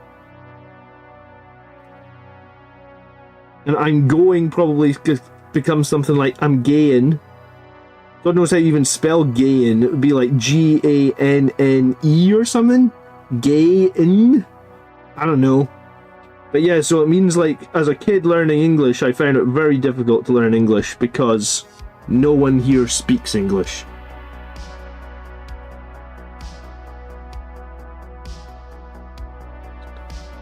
And we live very close to the coast, and coastal communities have stronger accents. So yeah, I'm the first to admit my English sucks.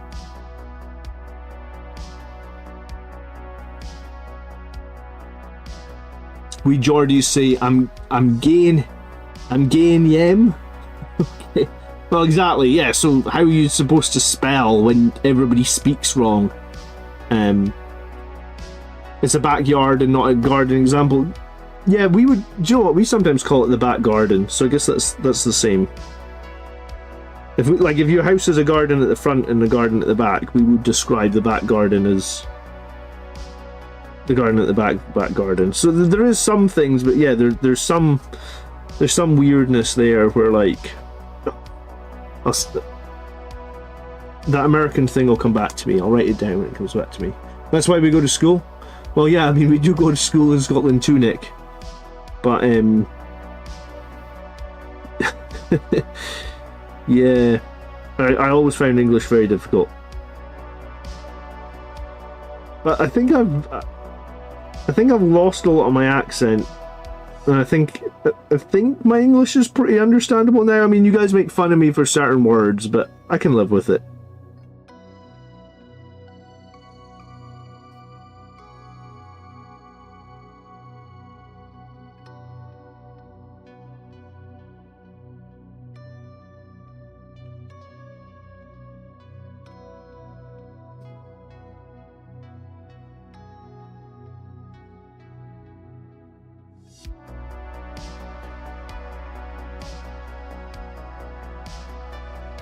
Our yards in America are big enough to have gardens in them. I mean, that it does help when you have a giant country, I suppose, right? I hope none of you guys are getting affected by that hurricane. I saw, I don't follow the news too much, but I saw some pictures of the hurricane going through Florida, and it looked mental. I saw that they rescued some guy like 20 miles off the coast as well, which was like, I assume he's just super lucky, right? Like he was on a ship or something that got capsized and then he gets dragged out 20 miles to sea. I assume that it's just like blind luck that they found him floating in the water. But I mean, good luck. I mean, good that they found him. But yeah, like I think probably on a normally if that happens and your ship gets blown over and you're just 20 miles out, you know, that's all she wrote, I guess. A few cities have been completely destroyed. Yeah, I've seen some of the flooding. We've actually had some really bad flooding here in the UK these last few weeks as well. It's crazy, man.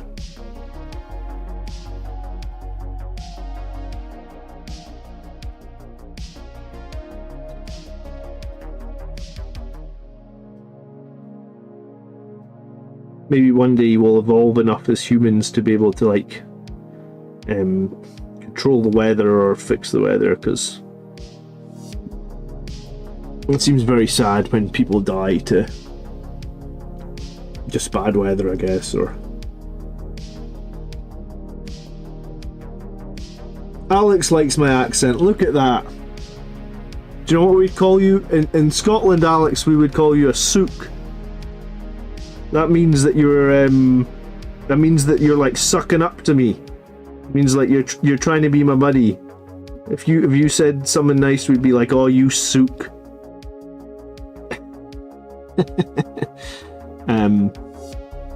They do it in Dubai all the time to create rain, do they? I'm not that too familiar with Dubai.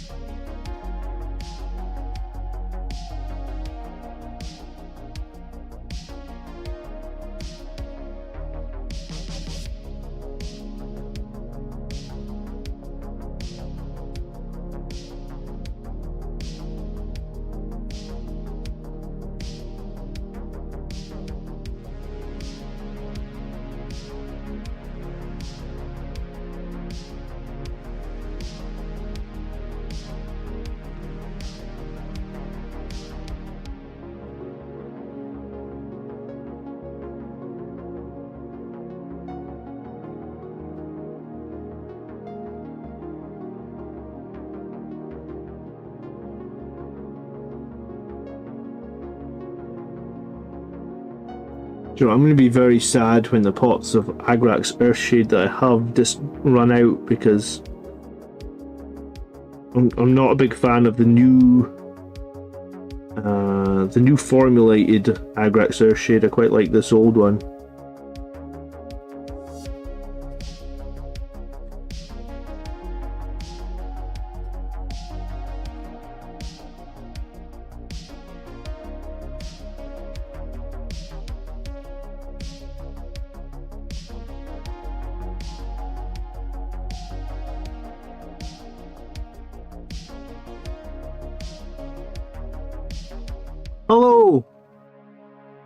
Hello, Matt.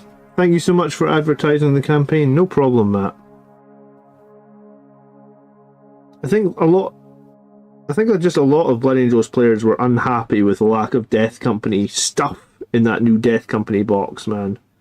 That's why I did it, right? It was just like, I love all the old Death Company stuff. I thought it was kind of sucked that, like, the new upgrade sprue has no Death Company shoulder pads on it, no Death Company helmets on it. Like, what is that?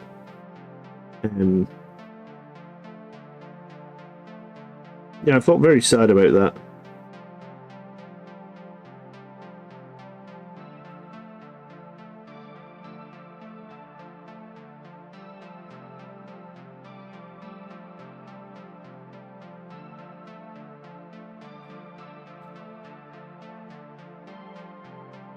There's a Boeing assembly near where I grew up. It's so big that in the right conditions they used to snow inside before they fixed the weather control.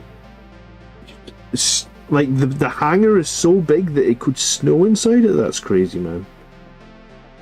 I mean, I guess you need a big hangar for building 747s, or I actually don't know. They build Airbuses now? Probably the 747 was the plane like when I was a kid. Now it's probably like an Airbus, right?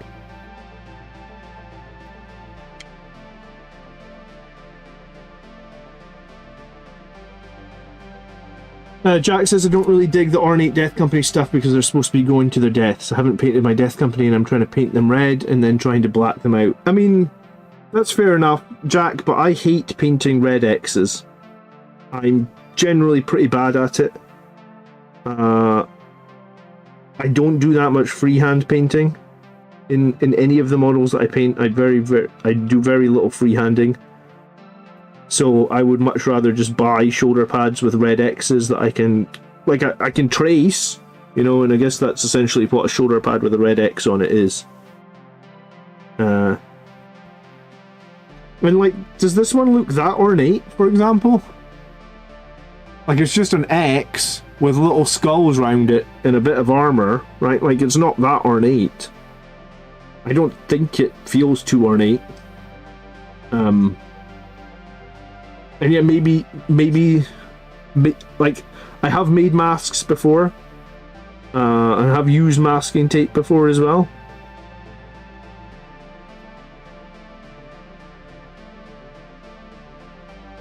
But yeah, I feel like I would just rather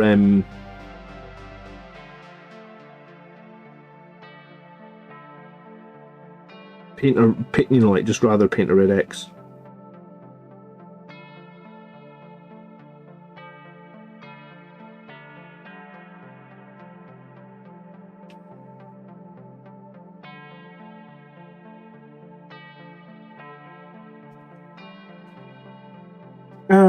Yeah, I mean, if you don't like the Grey Tide stuff, just ignore my videos about it and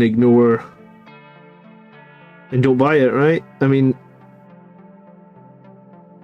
I did a video out, like, I gave my honest opinion to Games Workshop about, like, hey, we need more Death Company stuff. I mean, I know a lot of people did that as well with the Sanguinary Guard. Like, a lot of people reached out to Games Workshop to try and tell them that they weren't happy with the Sanguinary Guard. But I guess this is what, you know, this is what we have, and this is what we got, I guess, so. Not much we can do. Just be happy with what you've got, or if you're not happy, I guess your only option really is the Grey Tide bits. Well, I'm sure there is some other, I was gonna say, I'm sure there is some other, like, third-party 3D prints you can get right now as well.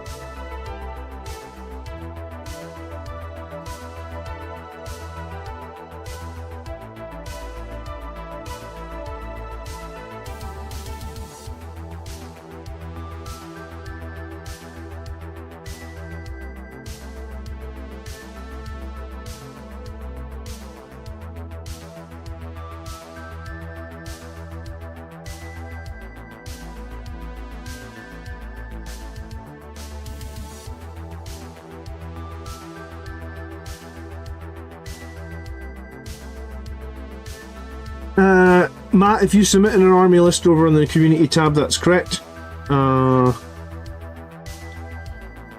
What are Grey Tide? If you check my channel on YouTube, I've done 2 videos now. They've just been out in the last week or two. The names of the videos are the Crimson Lords. They're it's like a Kickstarter for third-party bits that are intended to fill the gap, I guess. The gap that was left with the new Blood Angels Army box. Like, the new Blood Angels Army box had no Death Company shoulder pads. This guy right here has one. Right, so this is a 3D printed shoulder pad from Grey Tide Studios. It's called the Crimson Lords. His helmet with the red with the X on it is actually from the Crimson Lords as well. So is this Eviscerator. This is Crimson Lords. And the backpack again is Crimson Lords. So it's a company that did like a 3D printing release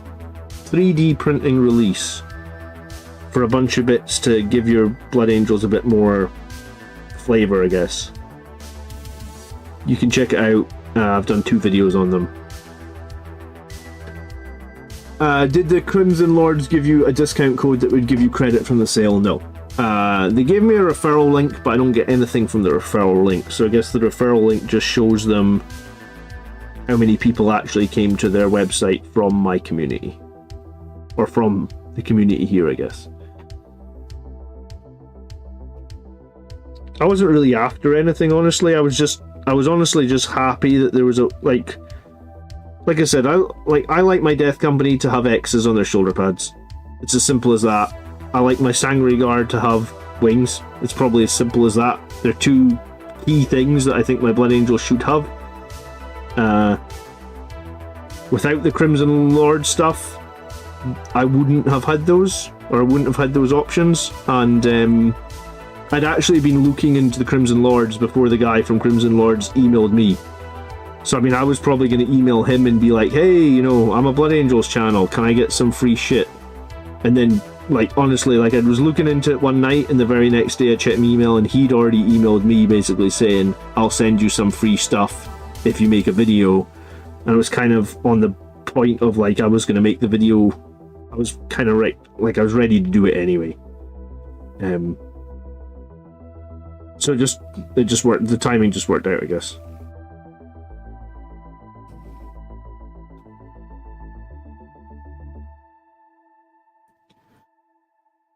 Two Scoop says, I'm keeping all my Firstborn Death Company and Sanguinary Guard, focusing on new weapons and bases for them instead of new models. Yeah, well, do you know, I was thinking that as well, because originally, Two Scoops, I was thinking that, like, I've got a lot of Firstborn Death Company shoulder pads and stuff, and I could rip all those models apart and get all the customization, like the shoulder pads and the heads and all that, off of them. And they are probably all painted, so it wouldn't take as much to just touch them up or whatnot if I put them onto new models. But then I kind of got to the point where you're at with it, where I was like, do you know what, I'm going to keep all those Firstborn models as what they are.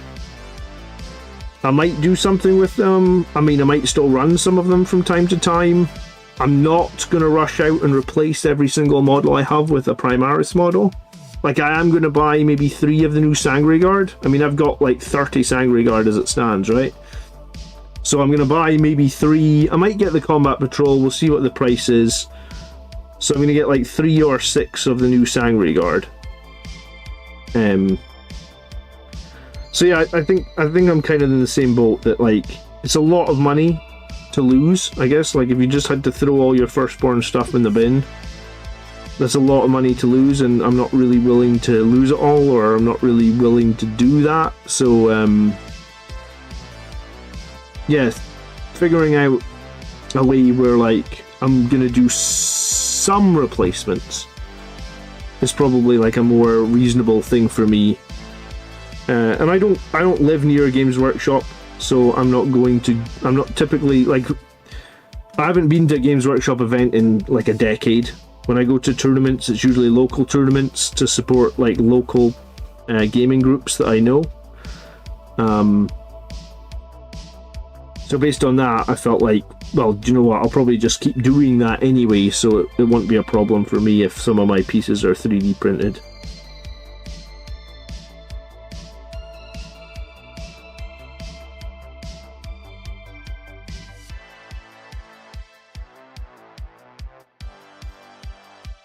Evening, Krychek. Do I have a 3D printer? No, I just bought the physical versions from the campaign site, because there was a way to just buy them physically, so I just bought that.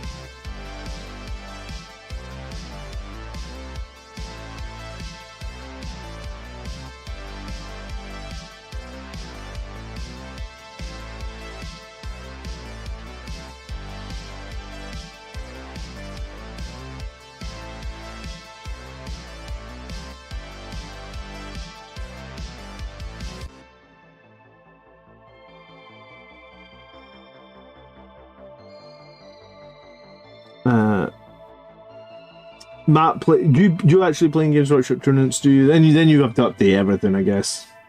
Are they giving you any leeway on the update, or are you gonna just need everything updated straight away?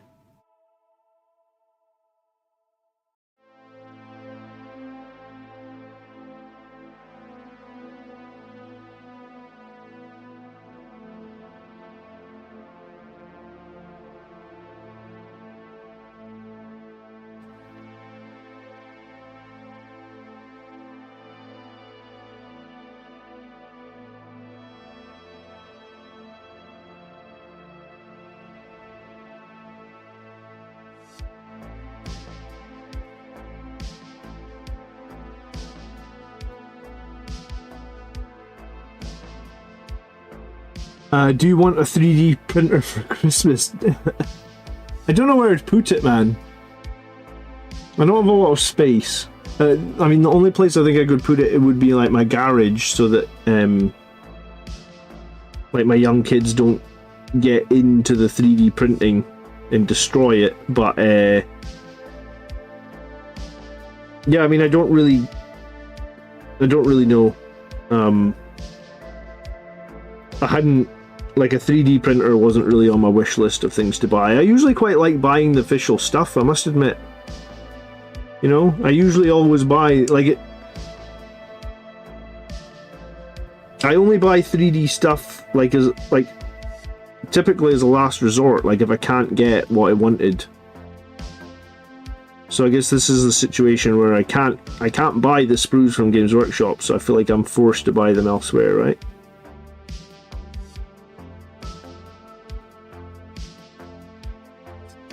Who can lead the Death Company Intercessors? A chaplain. That would probably be the best option, because that way they have objective control, right?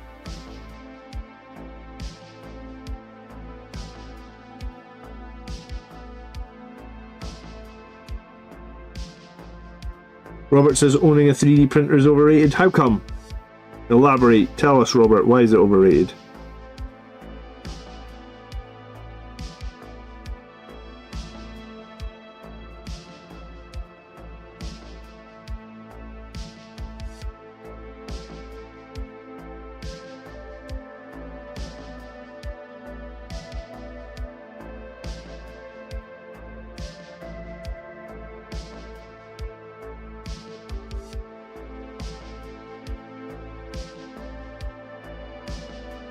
Yeah, that was kind of my thought. I expected it to be a lot of work, and I don't have a lot of time. Like, I don't even have enough time to get the models that I buy officially painted.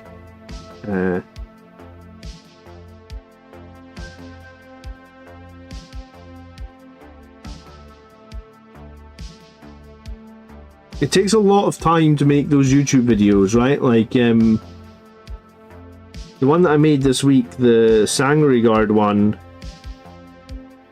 I mean, it probably took like 5 hours to make the slides, and then, I don't know, a couple hours to film it, an hour to edit it. So yeah, I mean, I'm not in any rush to get 3D.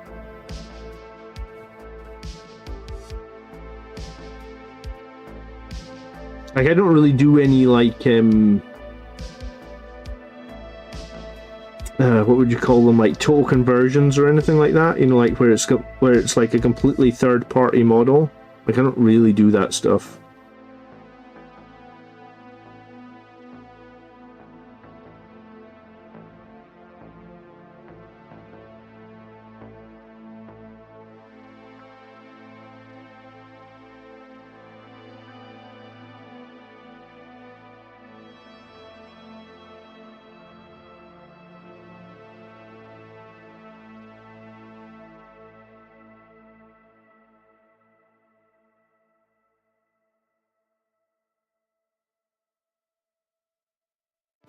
Alright, one guy down, one guy washed. That took like half an hour, so 2 more hours to do the rest of the squad. Well, I ain't gonna get that done tonight. Good evening, Antonius, by the way. How are you? Use the 3D printer for 6 months and it just sits there. Yeah, I think I'd probably do that. I'd probably print stuff for 6 months and then I'd have a backlog of like 2 years worth of stuff to do. So I just spent $50 buying more stuff from Greytide. I just wanted more... I wanted more Primaris jetpacks with wings.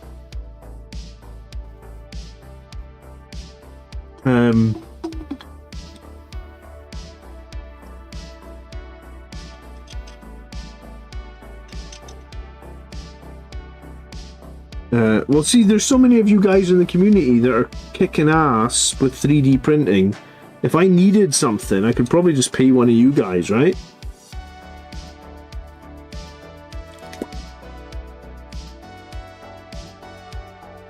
You guys can print for me, and then I will spend the time making the tactics videos so you know what to print.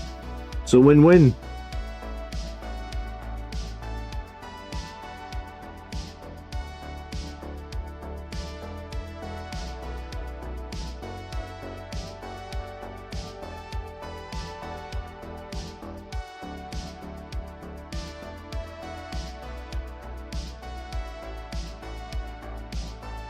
I feel like maybe if I didn't have the YouTube channel and I was like cracking around and doing stuff, I could see myself having fun with 3D printing, but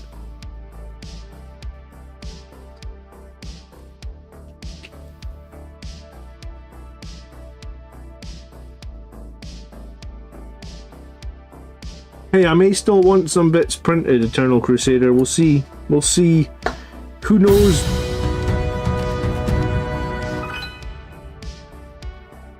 Matthew Box donated $50 via Super Chat. It'll just contribute and you can buy your 3D prints. I appreciate your work and efforts. Matthew, that's very kind of you, dude. Thank you so much for the $50. That's huge, man. I mean, like, you literally just paid for the charity auction.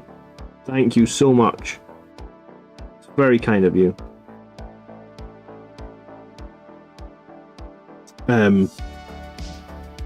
But, you know, I think I've got,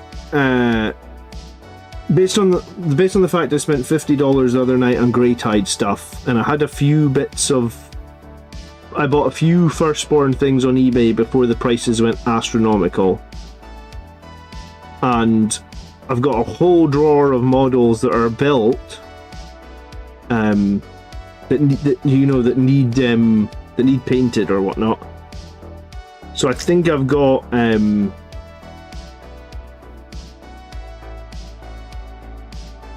I think I've got enough to keep me going for like, I think I've got enough to keep me going for like 2 years or something. Yeah, I mean, the only way I could go faster is if I stop making YouTube videos, and I ain't gonna stop making the YouTube videos because I enjoy it. It's kind of become, it's the YouTube, the videos, the whole thing, they've kind of become my hobby now, right? Like, for example, like tonight, I got my kids to bed, and there was like an hour between. There was an hour there, right? Like, where I had nothing to do. My kids were asleep. I kind of just need to wait for like half an hour to make sure that they both go to sleep. And I was thinking to myself, like, I could play a video game for half an hour, or I could just get ready to stream. And I just don't really, like, back in the day, my hobby was video games. Now my hobby is doing the channel. Like, it's my hobby. It's you know, and sometimes, yeah, I mean, like, making a tactics video every week can be difficult, but hanging out and streaming with you guys it's just what I do. It's my hobby. You're more than welcome, Terrence. So, Matthew, that's very, very kind. Thank you so much for the 50. Apparently on Etsy, you can pick up the new Sanguinary Guard jump pack wings that are for the new jump pack. So these are the new wings that sit between the jump packs, because I've seen Mike was talking about a set of wings that like sit, so basically like in between the jump packs there'd be like a single 3D printed piece that is the wings. I was actually kind of surprised Games Workshop didn't make that piece, because it feels like it would be a no-brainer, like a lot of people would buy it, right?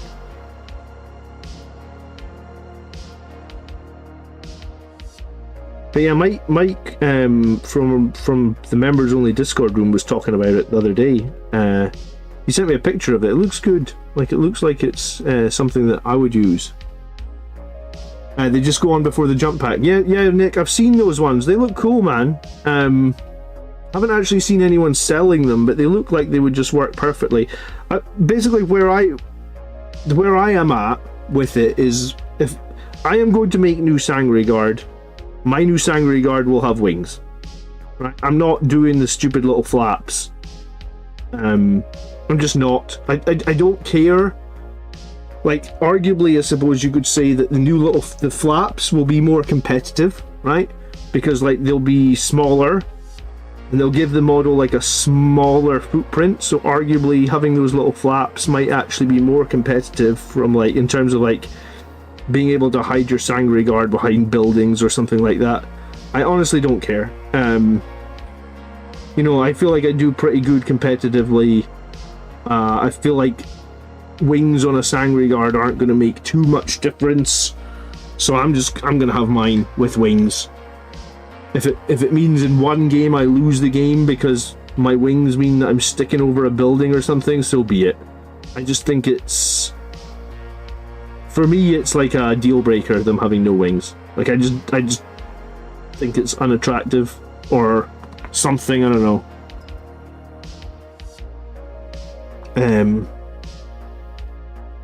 GW is set at the Holy Trinity, Defenders of Terra. Blueberries, Ultramarines weren't at the palace.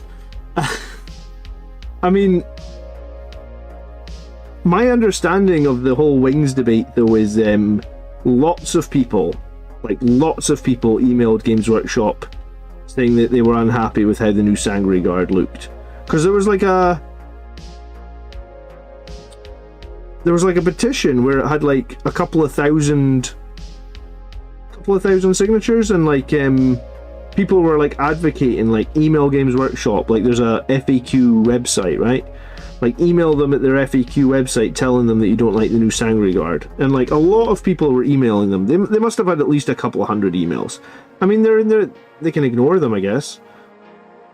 But if you get a few hundred emails saying we don't like this, you know, there is that whole thing that the customer is always right. That is a thing, right? You should be listening to your paying customers, you know?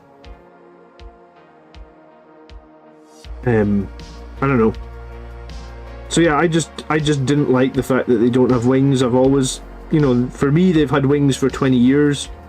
So when I make my new ones, they're going to have wings one way or another.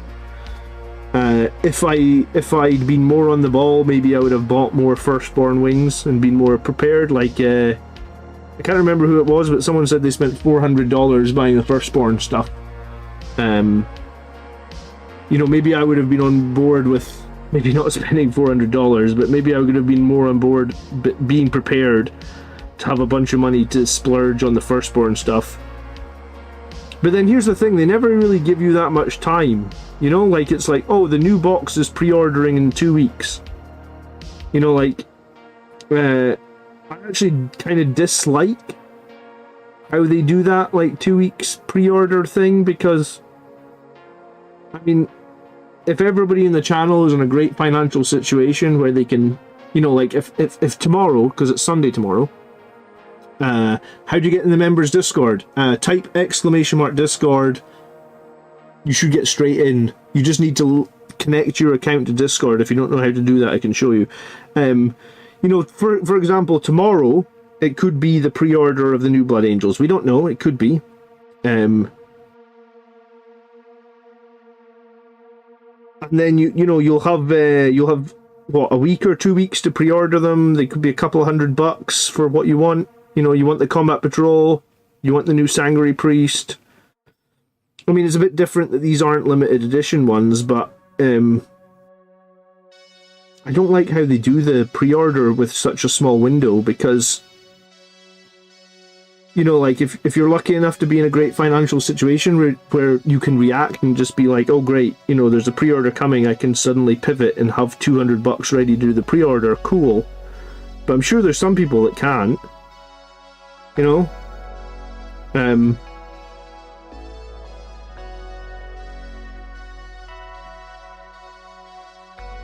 I mean, I know we've had a little bit of time to know that there is Blood Angel stuff coming so that we can put a little bit of money away for it, but I wish that they did better on telling people what was coming.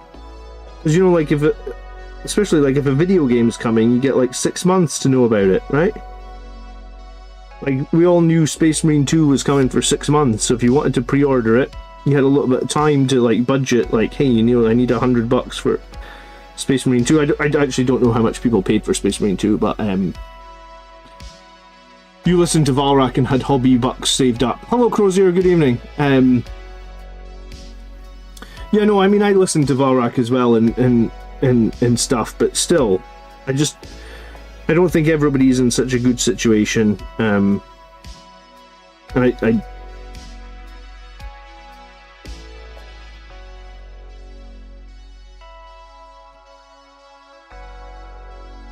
maybe that's just, it's been bad in the UK, right? Like, mortgages in the UK have gone like sky high for some people, and things have been a bit difficult, I guess.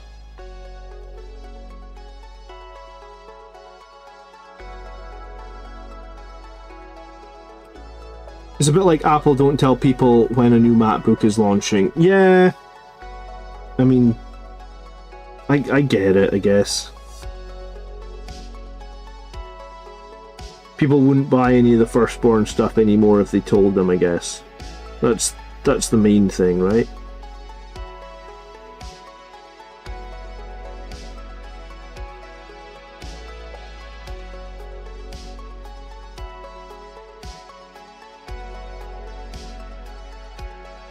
Two weeks just doesn't seem long enough, but maybe that's just me complaining.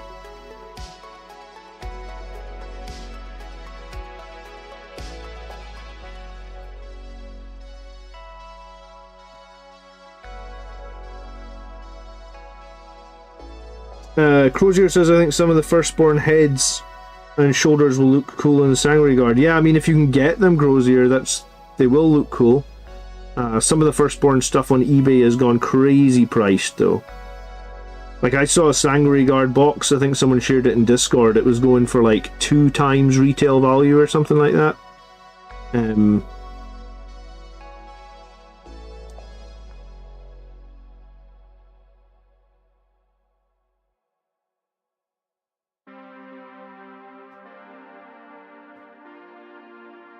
So yeah, like if you walk into a friendly local hobby store and they have any Firstborn Death Company or Firstborn Sanguinary Guard on the shelves, you could literally just buy it and double your money on eBay straight away. I mean, assuming that you wouldn't, like, you don't need the pieces. You probably want some of the pieces because they're cool. But if for some reason you didn't need any of the pieces, I feel like you could just instantly double your money.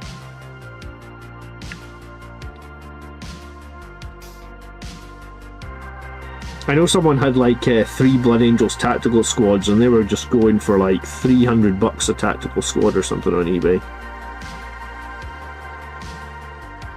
No, sorry, $100 for each tactical squad, yeah, so like I think a tactical squad was like 30 or 40. Sanguinary managed to get 10 Firstborn Sanguinary Guard on eBay for 20 quid this week. What a champion, dude. You got lucky, man. Somebody didn't know what they were selling you, basically. You should be happy about that, because when I looked for Sanguinary Guard stuff maybe like a month ago, the prices had gone insane. I think I saw like a box. Yeah, it was just like a 5-man squad of Sanguinary Guard. It was up over 100. And I think those boxes here in the UK, they used to be like 27 or something. That was over 100.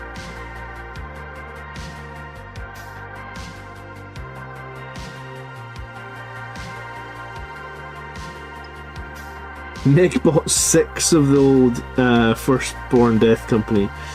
That's why there was none left, Nick. You and the other guy that blew $400, you went around and bought them all. Hey, if you had the money, I don't blame you, man. Good for you. It's not like those pieces are literally timeless. They'll last you forever now, I feel like.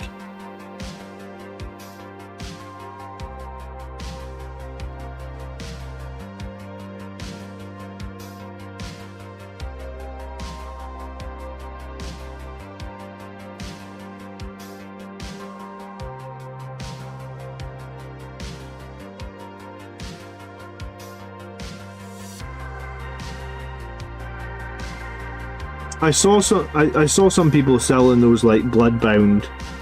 I think the Bloodbound are a bit of a weird unit, man, because it kind of edges on piracy, right? Like when you're replicating the entire unit, it's a bit dodgy. I don't mind buying shoulder pads or something. I think replicating an entire model is yeah, I mean, it's essentially if you're just copying the entire model, I think it's piracy. I think shoulder pads are a bit different, weapons are a bit different, especially if you can't get those weapons or shoulder pads anymore, right? Mark has an unopened box of Sandguard. How much would it go for you? I mean, I guess if who just said that they got it? Sanguinary said he got it cheap, but yeah, I mean, if you go to eBay and just went like Sanguinary Guard, right?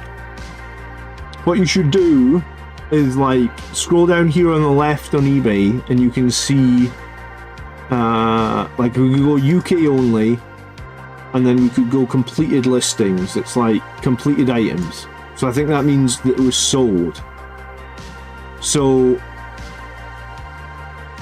you know, someone bought one on the 10th of August. So that's the last time someone bought Sanguinary Guard on eBay here in the UK, like a whole box, and it was 33. Maybe I need to take off UK only.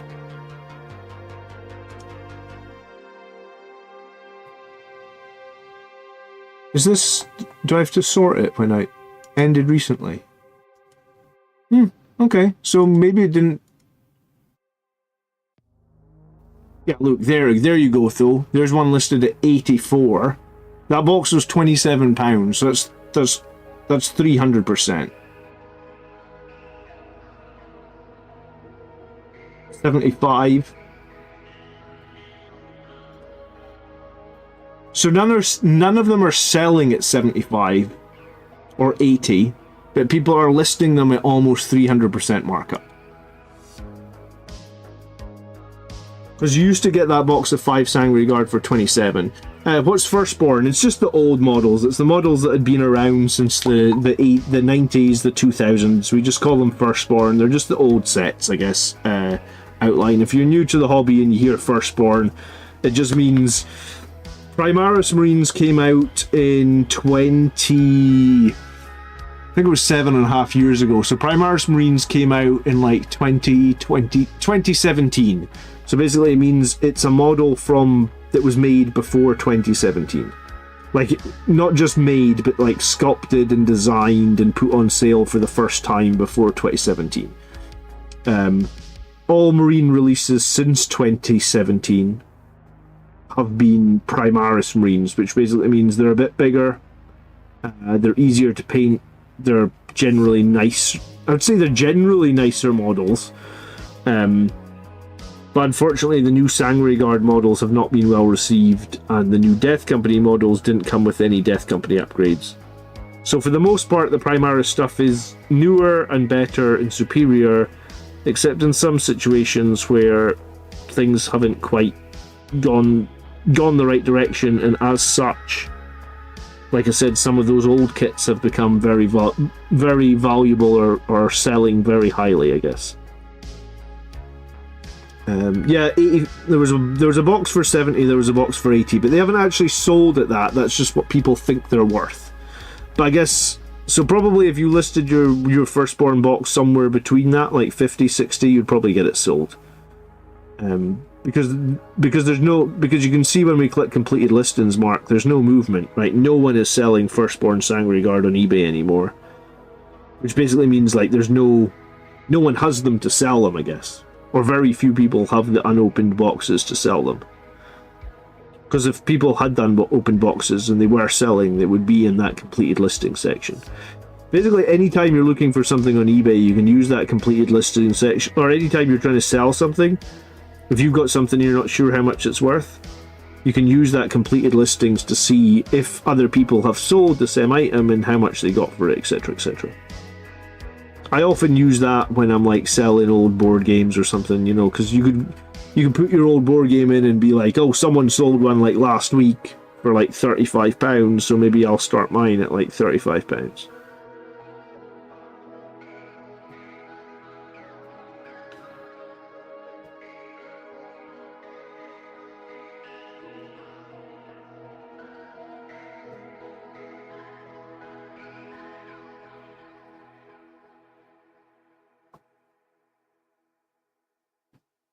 Artificial inflation of value by GW. They could easily do more to made to order to the old. You know what? They could have done a made to order. You're right, dude.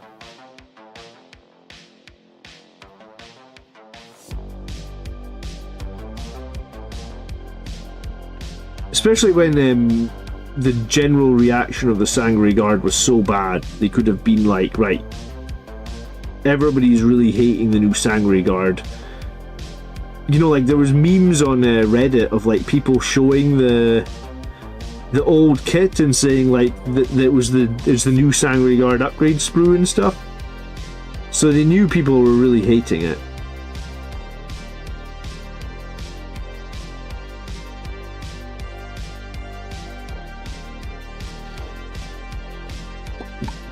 How do you approach Sisters? I've only played Sisters like twice in 10th edition. What sort of army do they run? Because I'm quite familiar with Sisters in general, but I'm not really sure. Like, I haven't seen many armies quicks. Because Sisters last edition had ridiculous AP, and that was the big problem for Blood Angels. But the times that I've fought Sisters in 10th edition, I haven't actually felt like they've been as problematic as they were last edition. What are you struggling with? Like, what's their army? What's causing you big problems? Does anyone play Sisters regularly? Can anyone help Quicks out? GW never admit when they're wrong, Campbell, you're right.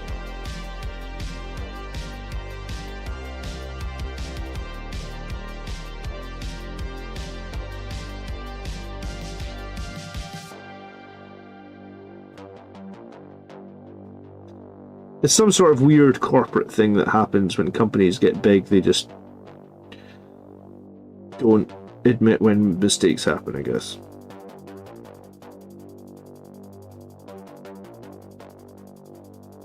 I think I did play the new Codex, Terrence, because I did play against Andrew did choose, because I did ask him which detachment he was using, so I think he was using the new Codex. But I think I probably only got one game against them, right? The problem is when I beat Andrew, he then thinks his army sucks, and then he changes his army. The problem is I beat him every single game. Don't tell him I said that, but I do beat him a lot. Sometimes I feel bad for how often I beat Andrew, because it used to be the other way around, right? Andrew actually, like, we joke sometimes that Andrew created me. You know, it's like that scene in Batman Begins, where Liam Neeson's character just keeps kicking the shit out of Christian Bale. That's what happened with me and Andrew. Andrew kicked the shit out of me for like 10 years at Warhammer. Every fucking game we played, he kicked the shit out of me. Every single army he used. And you know Andrew's got like 10 armies. So he just kicked the shit out of me every day for like 10 years. And in doing so, he just made it so I was like, one day I just friggin' snapped and was like, right, Andrew, you will never beat me again. And I mean, he does occasionally beat me, don't get me wrong. It's not like I'm infallible or unbeatable against Andrew. I do beat him an enormous amount of times. And we always joke that the reason that I beat him an enormous amount of times is because he kicked my ass as a kid. Because he was 2 years older than me. So I guess I was 14, he was 16. And he just kept beating me and kept beating me and kept beating me. And he drove me into the friggin' dirt. And I rose from the dirt like a man possessed, ready to beat him over and over and over and over and over. Andrew was using a knight with the Sisters, which wasn't a legit list. Scoring primary was the biggest problem the first 3 rounds. I played Bringer of Flame today. Insane AP, advance and shoot, 6 tanks, 3 castigators, lots of flamers and meltas.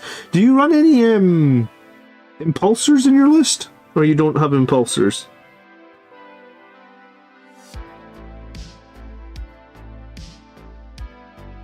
I've just commissioned a second impulsor actually, because I think that double impulsor might actually be really important for Blood Angels. And I know that my list at the moment has like a Predator Destructor in it, and I kind of feel like the Predator Destructor is on borrowed time. So I kind of expect to not be able to use the Predator Destructor here before too long, and I think when that happens I'm probably going to pivot to the double impulsor build. Well, you've got 2 as well. And they've got so many miracle dice. Do you know what? I don't know then why Andrew hasn't brought the Sisters to bear on me more often. If you want to DM me the list, Quicks, I could tell Andrew it's a really strong list and ask him if he can bring it on the channel. I mean, we used to play Sisters. I mean, I used to play Andrew's Sisters almost every week on the channel for a while there, right? So yeah, DM me the list. I'll share it with that. Here's the thing, if I share the list with Andrew and he thinks it's even remotely meta, or if he sees a combo that he thinks is strong or broken, he's such a filthy meta chaser, he'll be like, he'll want to play it like the week at the very next week, right?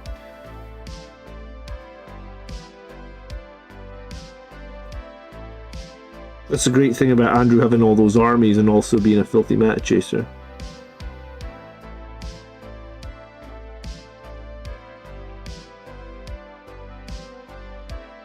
Antonio says you'll be sad when we go all grav tanks. Yeah, I mean that's the big question. Like, will we lose all of our tanks? Will we lose all our firstborn tanks and stuff for 11th edition? I kind of think that we're gonna. I mean, I don't necessarily want us to, but I kind of think we're gonna, right? I think they're gonna use 11th edition as the final cleansing of the Space Marines, like. That will be the end of all the firstborn Space Marines, I think. Maybe the Land Raider will survive.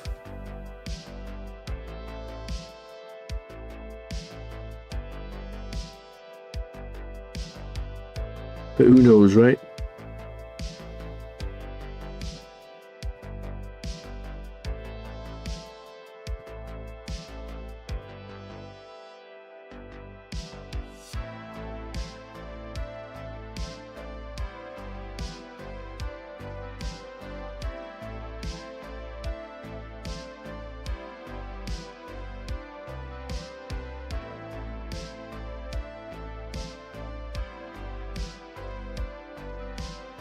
What do you mean by that, Phil?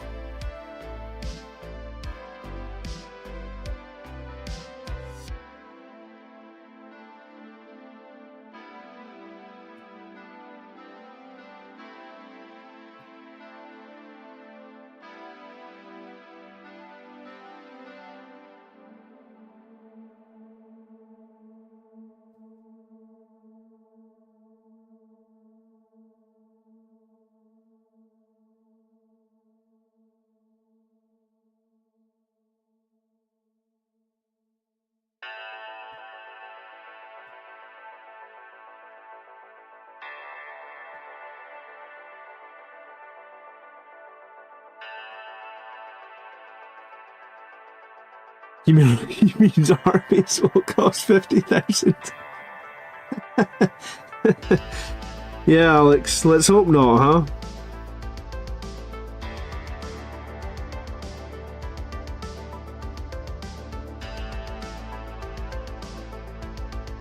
They should have drawn. I would have probably, like, at this point, Highland, I think the Primaris stuff has been such a mess that I would kind of agree with you. Like, when Primaris Marines were first released, I was quite excited, but I suppose losing everything that we had access to, losing models, losing units, especially some of the iconic stuff we've lost, like attack bikes or land speeders and stuff, you know, like, at some point, I think it's fair to just draw a line under it and be like, yeah, it hasn't been as good as we had hoped it was going to be, right?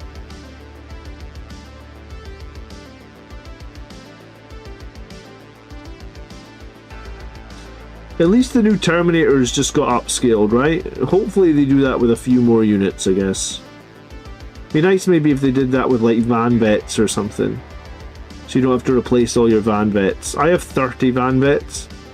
I mean, I already lost like 30 Death Company and 30 Sangre Guard. It would be nice if the van vets could maybe stay, you know? It would be nice.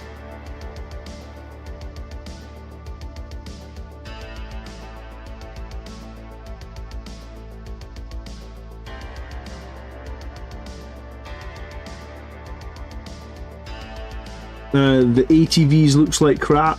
Yeah, the ATV is one of the few Primaris models I have never bought.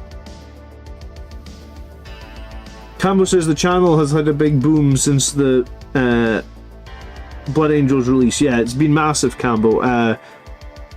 August was the first month I ever did 100,000 views in a month. Like, I just never did that before. I think the best month I'd ever had before was like 80,000.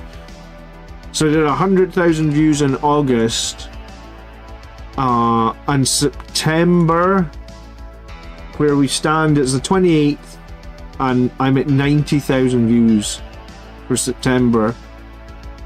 The analytics runs like 24 hours behind, so 3 days to do. I won't do 10,000 views in 3 days, that's super unlikely, but I might do like 5. So I guess August is 100,000 views, September is 95. The channel's definitely had a nice bump, and I mean there's no more Blood Angels releases to come, so it's hard for me to complain, I guess. A lot of new players though, like more new players than you would maybe more new players than you expect is the wrong words, but like, I mean, I expected some new players to get the army box, but like you're talking thousands of new subscribers. I don't know. I guess thousands of people maybe picked up Blood Angels. I don't know.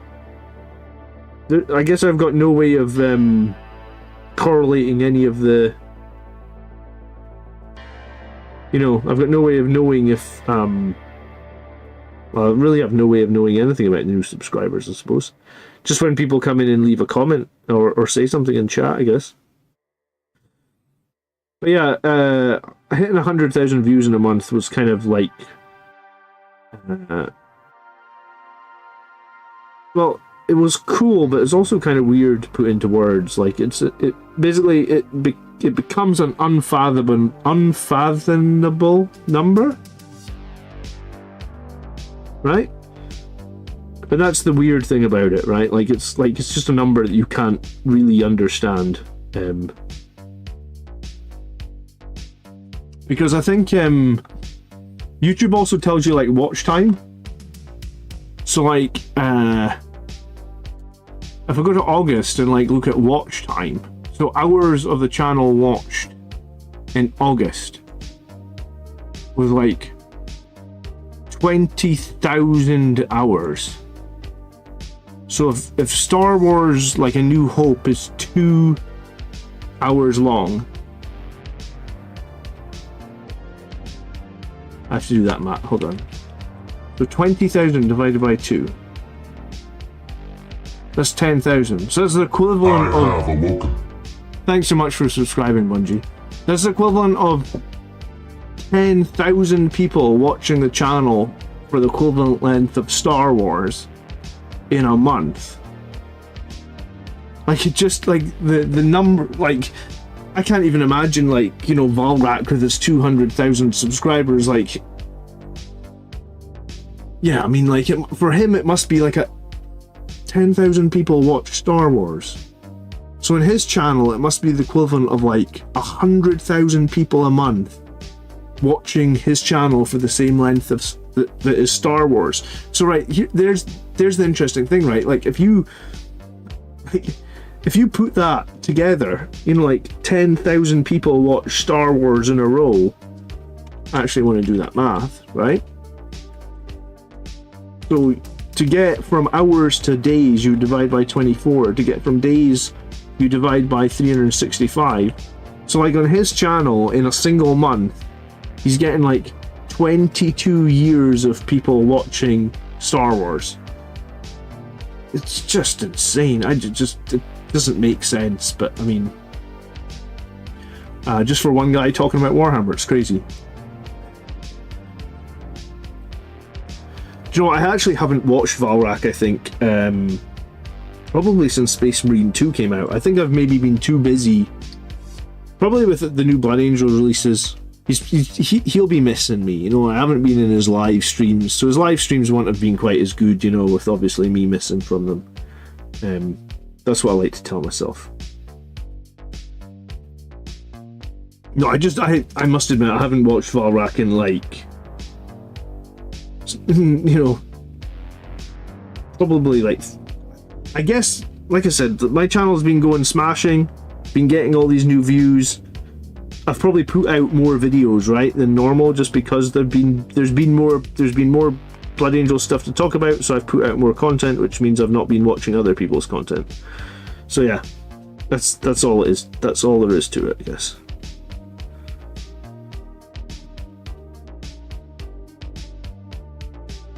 But yeah, it's madness. It's nice that the whole hobby though and everything is so popular, man, because I always just remember, like, when I was at school, like, I was the outcast. I mean, I still had some friends at school, but I was the guy that filled up my, like, I had a backpack for school, and inside my backpack I was like lugging around like Predator tanks, and you know, my backpack was full of Warhammer 40,000 stuff to play at lunchtime and stuff, and I was a bit I don't know if I was an outcast. I wouldn't say I was an outcast. I just did what I enjoyed, and not many people enjoyed it, right? Do you know what? Space Marine 2's probably been pretty huge for Warhammer as well. I bet you a bunch of people have decided to check out miniature painting and stuff because Space Marine 2 has just dived them into like such a... I guess Space Marine 2 is a great advert for the lore and everything, right? Slim Dad says Space Marine 2 is the reason I feel like every other person I play with didn't know what Warhammer was prior. There you go. So Space Marine 2 has been huge.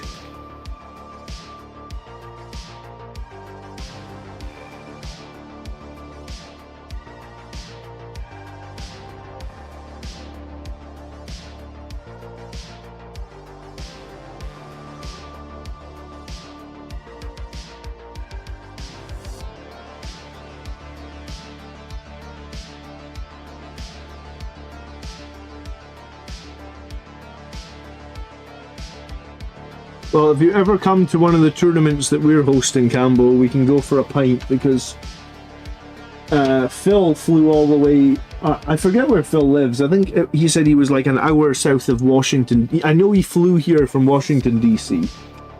Because he said he had to... I think he had to drive 2 or 3 hours. I don't really know American geography.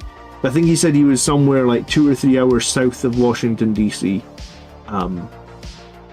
And he drove to Washington, D.C. and flew to Scotland for a GT last year, and we managed to get a pint or two there. Good morning, Carl. How are you doing? So I'm going to paint for like 10 more minutes, I think. Probably call it a night.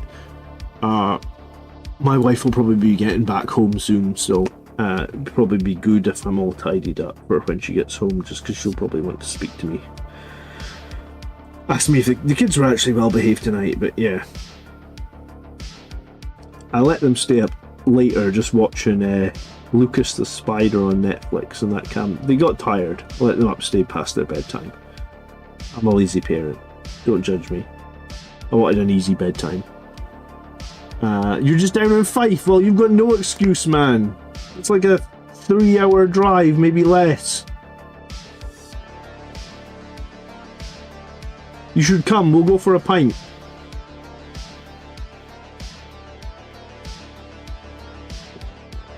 To be fair, the last GT, the GT we ran in the summer, everybody went out for pints after day one, but I was 3-0 after day one, and I was fucking exhausted because the third game I played against Gav. And Gav is legitly the hardest opponent that I play against most of the time. And so everybody else stayed out really late, I believe, like drinking quite a lot, and I went home at like I think I went home at like 9 o'clock, and I want to say I was in bed by like 10 o'clock, which is like crazy because I normally don't go to bed till about 2 a.m. Well, it's not 2 a.m. I guess it's like probably more like 1 a.m. So I normally go to bed about 1 a.m. So I want to say I was in bed after the GT at like 10 o'clock. I woke up at 7. I actually, like, I think on the Sunday the GT, the day 2 starts at like 10 a.m. So I actually went to the gym in the morning and like worked out, just to sort of get my head clear for a day of Warhammer. But I was so tired the night before. I find playing 3 games of Warhammer in one day pretty exhausting.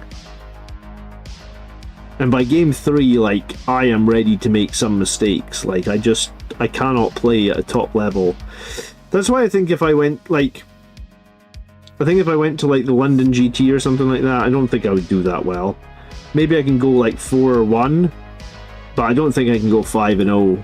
And even if I do go 5-0, then I'm probably gonna mess up in the next game by like being too tired and like forgetting something. There's quite a lot of mental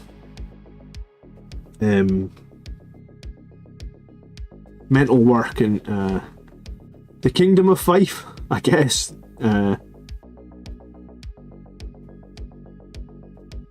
Oh, the ticket's sold out before we get one.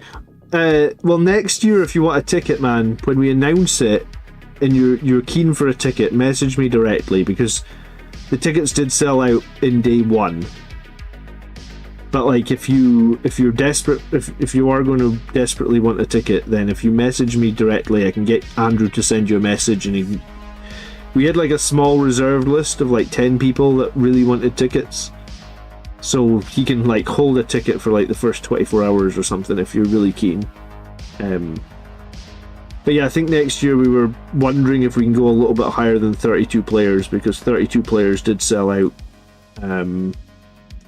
I think it sold out like on day 2. I think we sold like 30 tickets on day 1, and I think it was day 2 we sold the last couple. But that might have just been because Robert says I'm exhausted. I thought you were saying you're exhausted by turn 2. No, Robert, sorry, I thought you were saying you're exhausted by day 2. Robert's like, no, I'm exhausted by turn 2. Yeah, no, that's fair enough. Hey, I'm getting old, man. I'm 41 on can't even remember what day it is. Yeah, Monday. I'm 41 on Monday.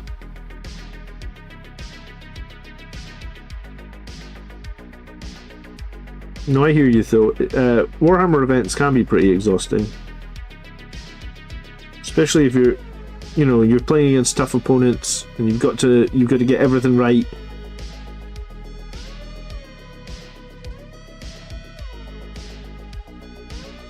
Harris says, when is the next painting competition? I haven't actually organised the next painting competition, Terran, so we'll need to do that though. I was going to be doing another charity raffle at some point. And I've been speaking about getting prizes for that. But yeah, maybe after this, the next charity raffle kind of needs to happen, because I've kind of agreed to do it with a third party thing. So I guess once that happens, then maybe we can start thinking about the next, like the yearly painting competition. I'm not getting old, I'm leveling up, but I appreciate that, dude. Trying to level up.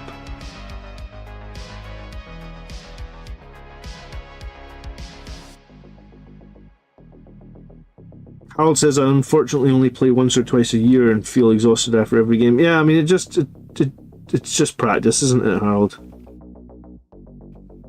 That's why the people at the big tournaments play so many games, I guess, because it means that they're really practiced when they need to do like 7 games in a row.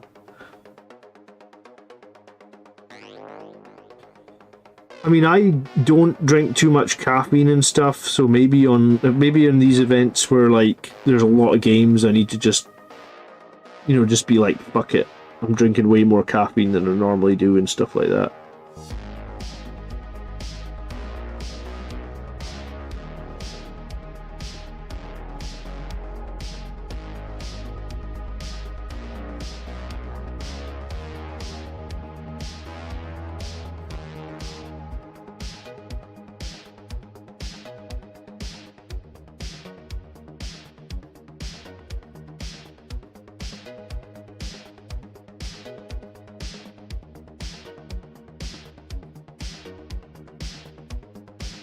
Oh, we got the Germany police tuning in tonight. Good evening, PM covers.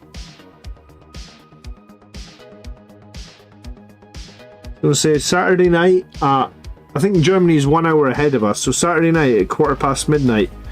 No crime in Germany on Saturday night at midnight. That must be nice. We have a real drinking problem here in Scotland, so at this time of night on a Saturday night, all the police need to be in like the middle of town, because we just got idiots that drink way too much alcohol, and there's literally always fights and stuff on a Saturday night.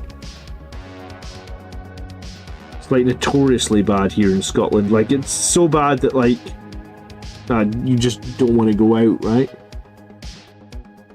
Hello, Astorath Commander. Yes, I am still live. My wife's out tonight, so I've had both the kids have actually been sleeping pretty good tonight. So, with my wife being out, I thought I'd take advantage and get more of these damn assault intercessors painted.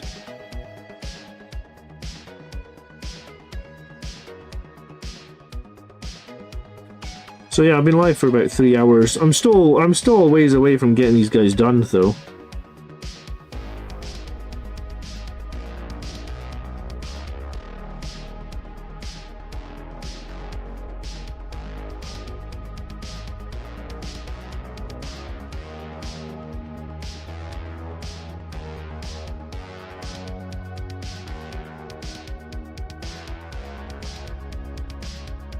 Sound like a bunch of Scottish barbarians, yeah, pretty much.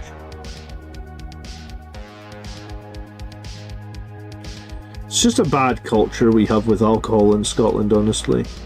I mean, you've got plenty of people that have no problem with it, but you've got enough idiots that that make it a problem, I guess.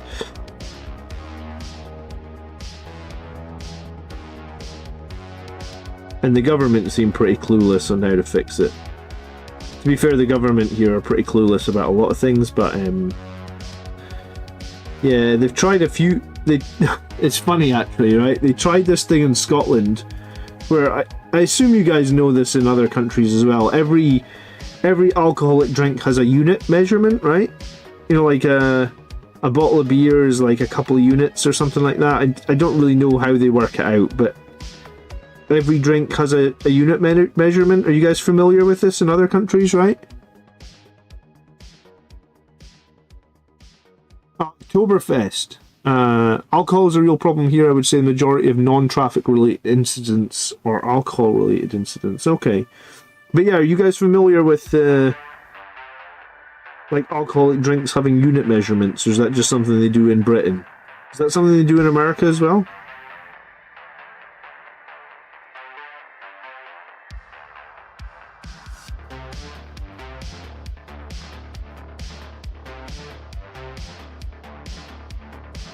Australia's pretty bad as well, says Dale. No, yeah, I mean, I guess maybe it's not just Scotland that's the problem. I just see it a lot because obviously here in Scotland.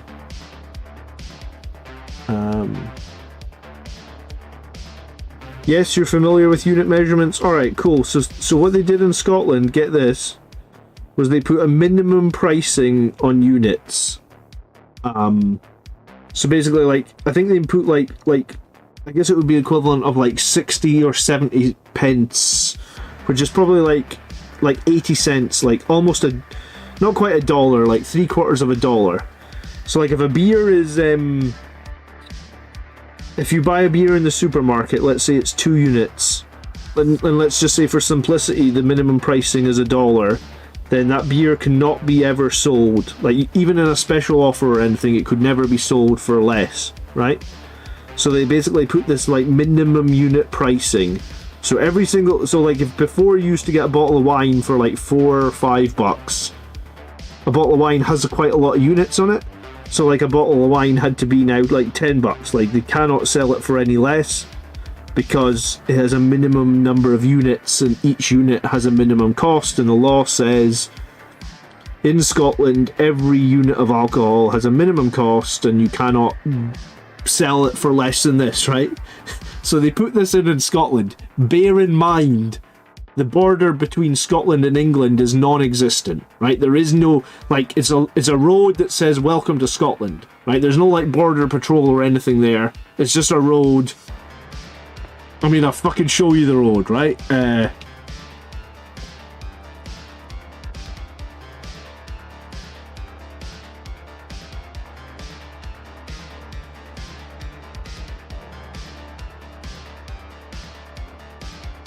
Here it is.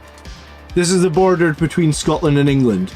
On one side of the road you have a big sign that says welcome to Scotland. On the other side of the road you have a big sign that says welcome to England, right? Amazon are based in England. So everybody in Scotland with their Amazon Prime can order their alcohol from Amazon. And guess what? England don't have minimum pricing like Scotland has. So they like the Scottish government put in this law to try and reduce alcohol consumption in Scotland, and instead of reducing alcohol consumption, well, I mean, maybe it did for some people, but for like savvy people that want to save money, just now buy their alcohol from England. By doing that, the Scottish government actually lose the tax revenue, because obviously they're not buying the alcohol from Scotland anymore, they're buying it in a different country. So they actually lose the tax revenue. The people still get the cheap alcohol. It gets delivered with Amazon Prime, so it's like there the next day anyway. And I don't know, man, it's just like they didn't change anything. They, like, you know, it's almost like they just made it that they got less tax revenue out of a lot of people. But I mean, that's governments for you, I guess, right? Like, who came up with that idea? I don't fucking know. But I actually thought it was kind of clever for the people that were like, well, we'll just buy it from Amazon Prime because England don't have the law. It means we can get it cheaper and we can just get it delivered for free. Instead of solving alcohol problems in Germany, we have legalized marijuana. Well, at least people in marijuana, I feel like, are more placid or more chill, right? Like, surely marijuana is going to cause less problems than alcohol. Like, nobody gets in a fight about marijuana. I could be wrong, though. I feel like the people that I know in my life that have done marijuana, they're not really interested in fighting or causing problems. They just want to go home and eat crisps or something, right? Canada, swag. Oh yeah, Canada, you've got legalized marijuana there, don't you? But a lot of America has legalized marijuana now. It's like half the states, though, right? I mean, we've got medical marijuana here in the UK now as well.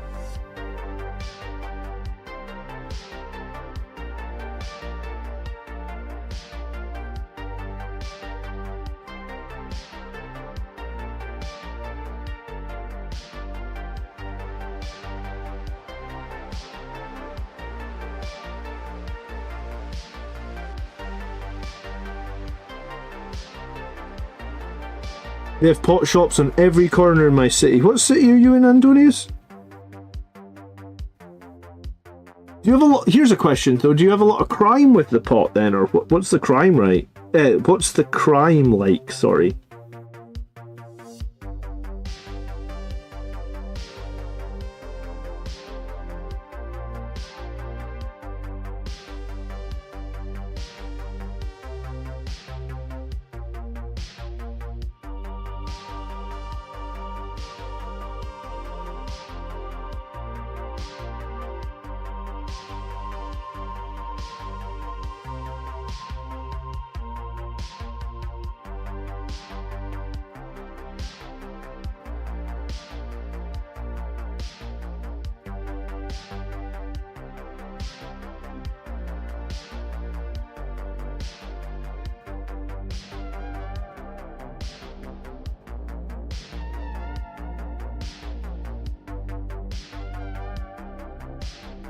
Good night, Budgie Plays. Thanks so much for welcoming or becoming a subscriber. Do appreciate it. The pot doesn't crime, but we do have gang crime. I live halfway between Detroit and Chicago. Yeah, I've heard a few things about Chicago having a lot of crime, but I don't... The news outlets here don't really cover like domestic American stuff all that much. I would have to go digging to actually read into any of that.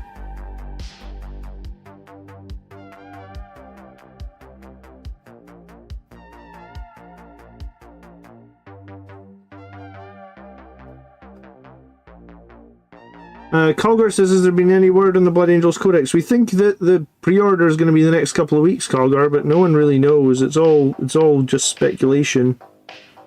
It can't be too much longer, right? Because it's been almost like a month since the limited edition box. But yeah, no one really knows.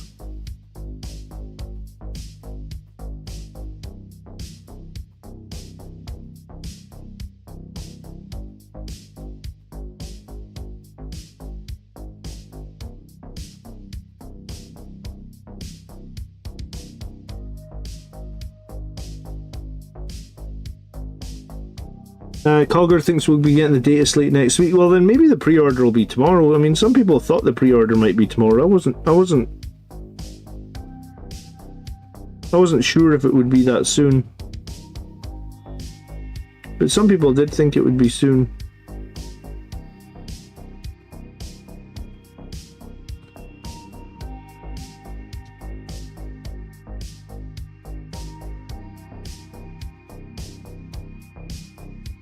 People tend to get their messed up brains. Thoughts on Aberdeen? What, Aberdeen being top of the league or something else?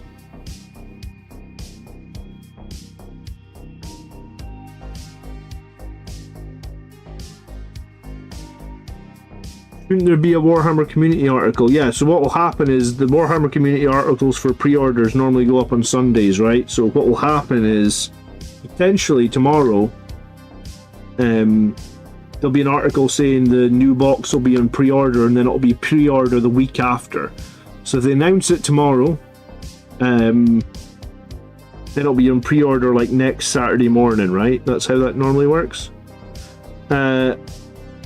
What are my thoughts on Aberdeen as a city? I mean, I lived in Aberdeen. I went to university in Aberdeen, so I lived in Aberdeen for 6 years. It's got a big games workshop. It's wet, it's cold. It's got a decent nightlife though. Apparently they're top of the league, so it's got a decent football team as well.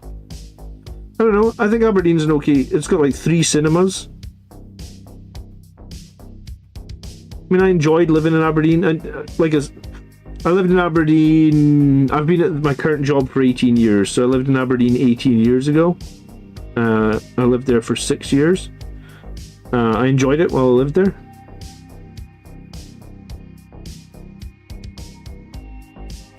It is right on the North Sea, so it is cold.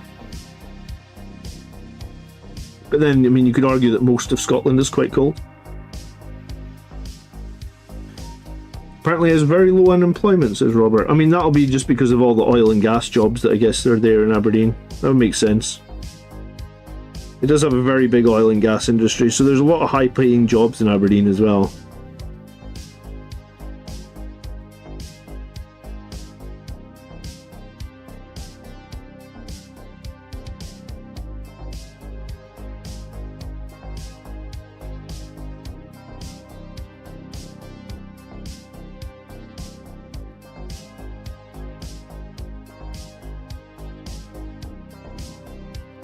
It's expensive. Yeah, I mean, I guess when you put a lot of high-paying jobs into some place, though, it becomes expensive as well, right? It was alright when I was there, but times have changed, man. But then everywhere's a bit more expensive now because of COVID and the nonsense around that, and I think everything in the world has just got a bit more expensive as of late, feels like.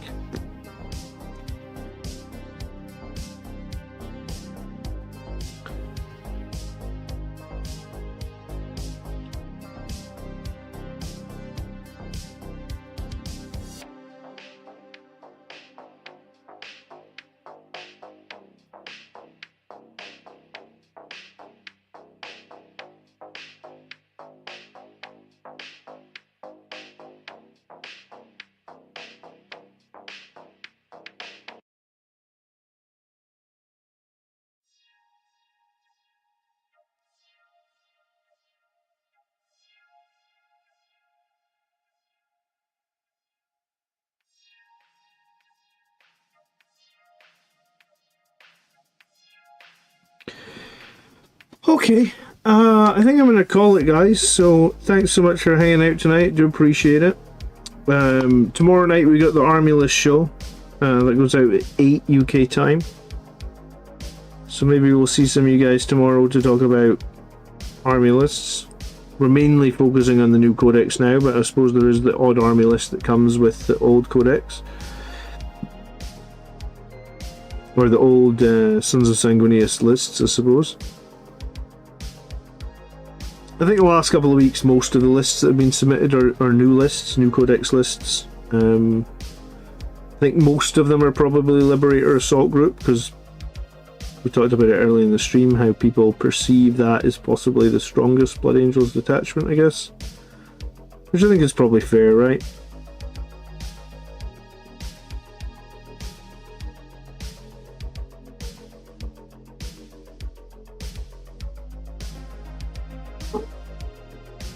Yeah, I hope you all have a nice evening. Thanks so much for hanging out. We'll see some of you tomorrow. I'll need to find an opponent for Wednesday night actually this week, because we didn't do a battle report last week, so we'll try and get a live battle report this week.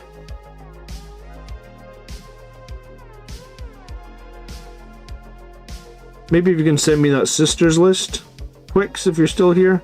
Let's see if we can get Andrew to bring, I guess, Flamery Melty sisters. That would be cool. I've been beating Andrew a lot, so maybe he'd be up for it, just so it gives him a chance to put some pain on the Blood Angels.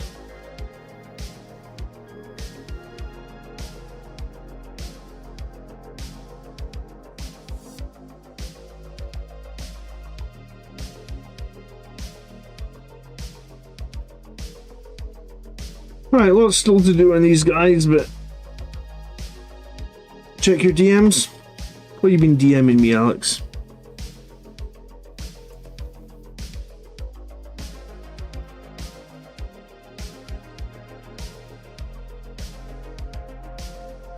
Oh, cool. Alright, I will DM you back, Alex. Thanks so much. Cool. I will see you guys tomorrow night. Have a great evening.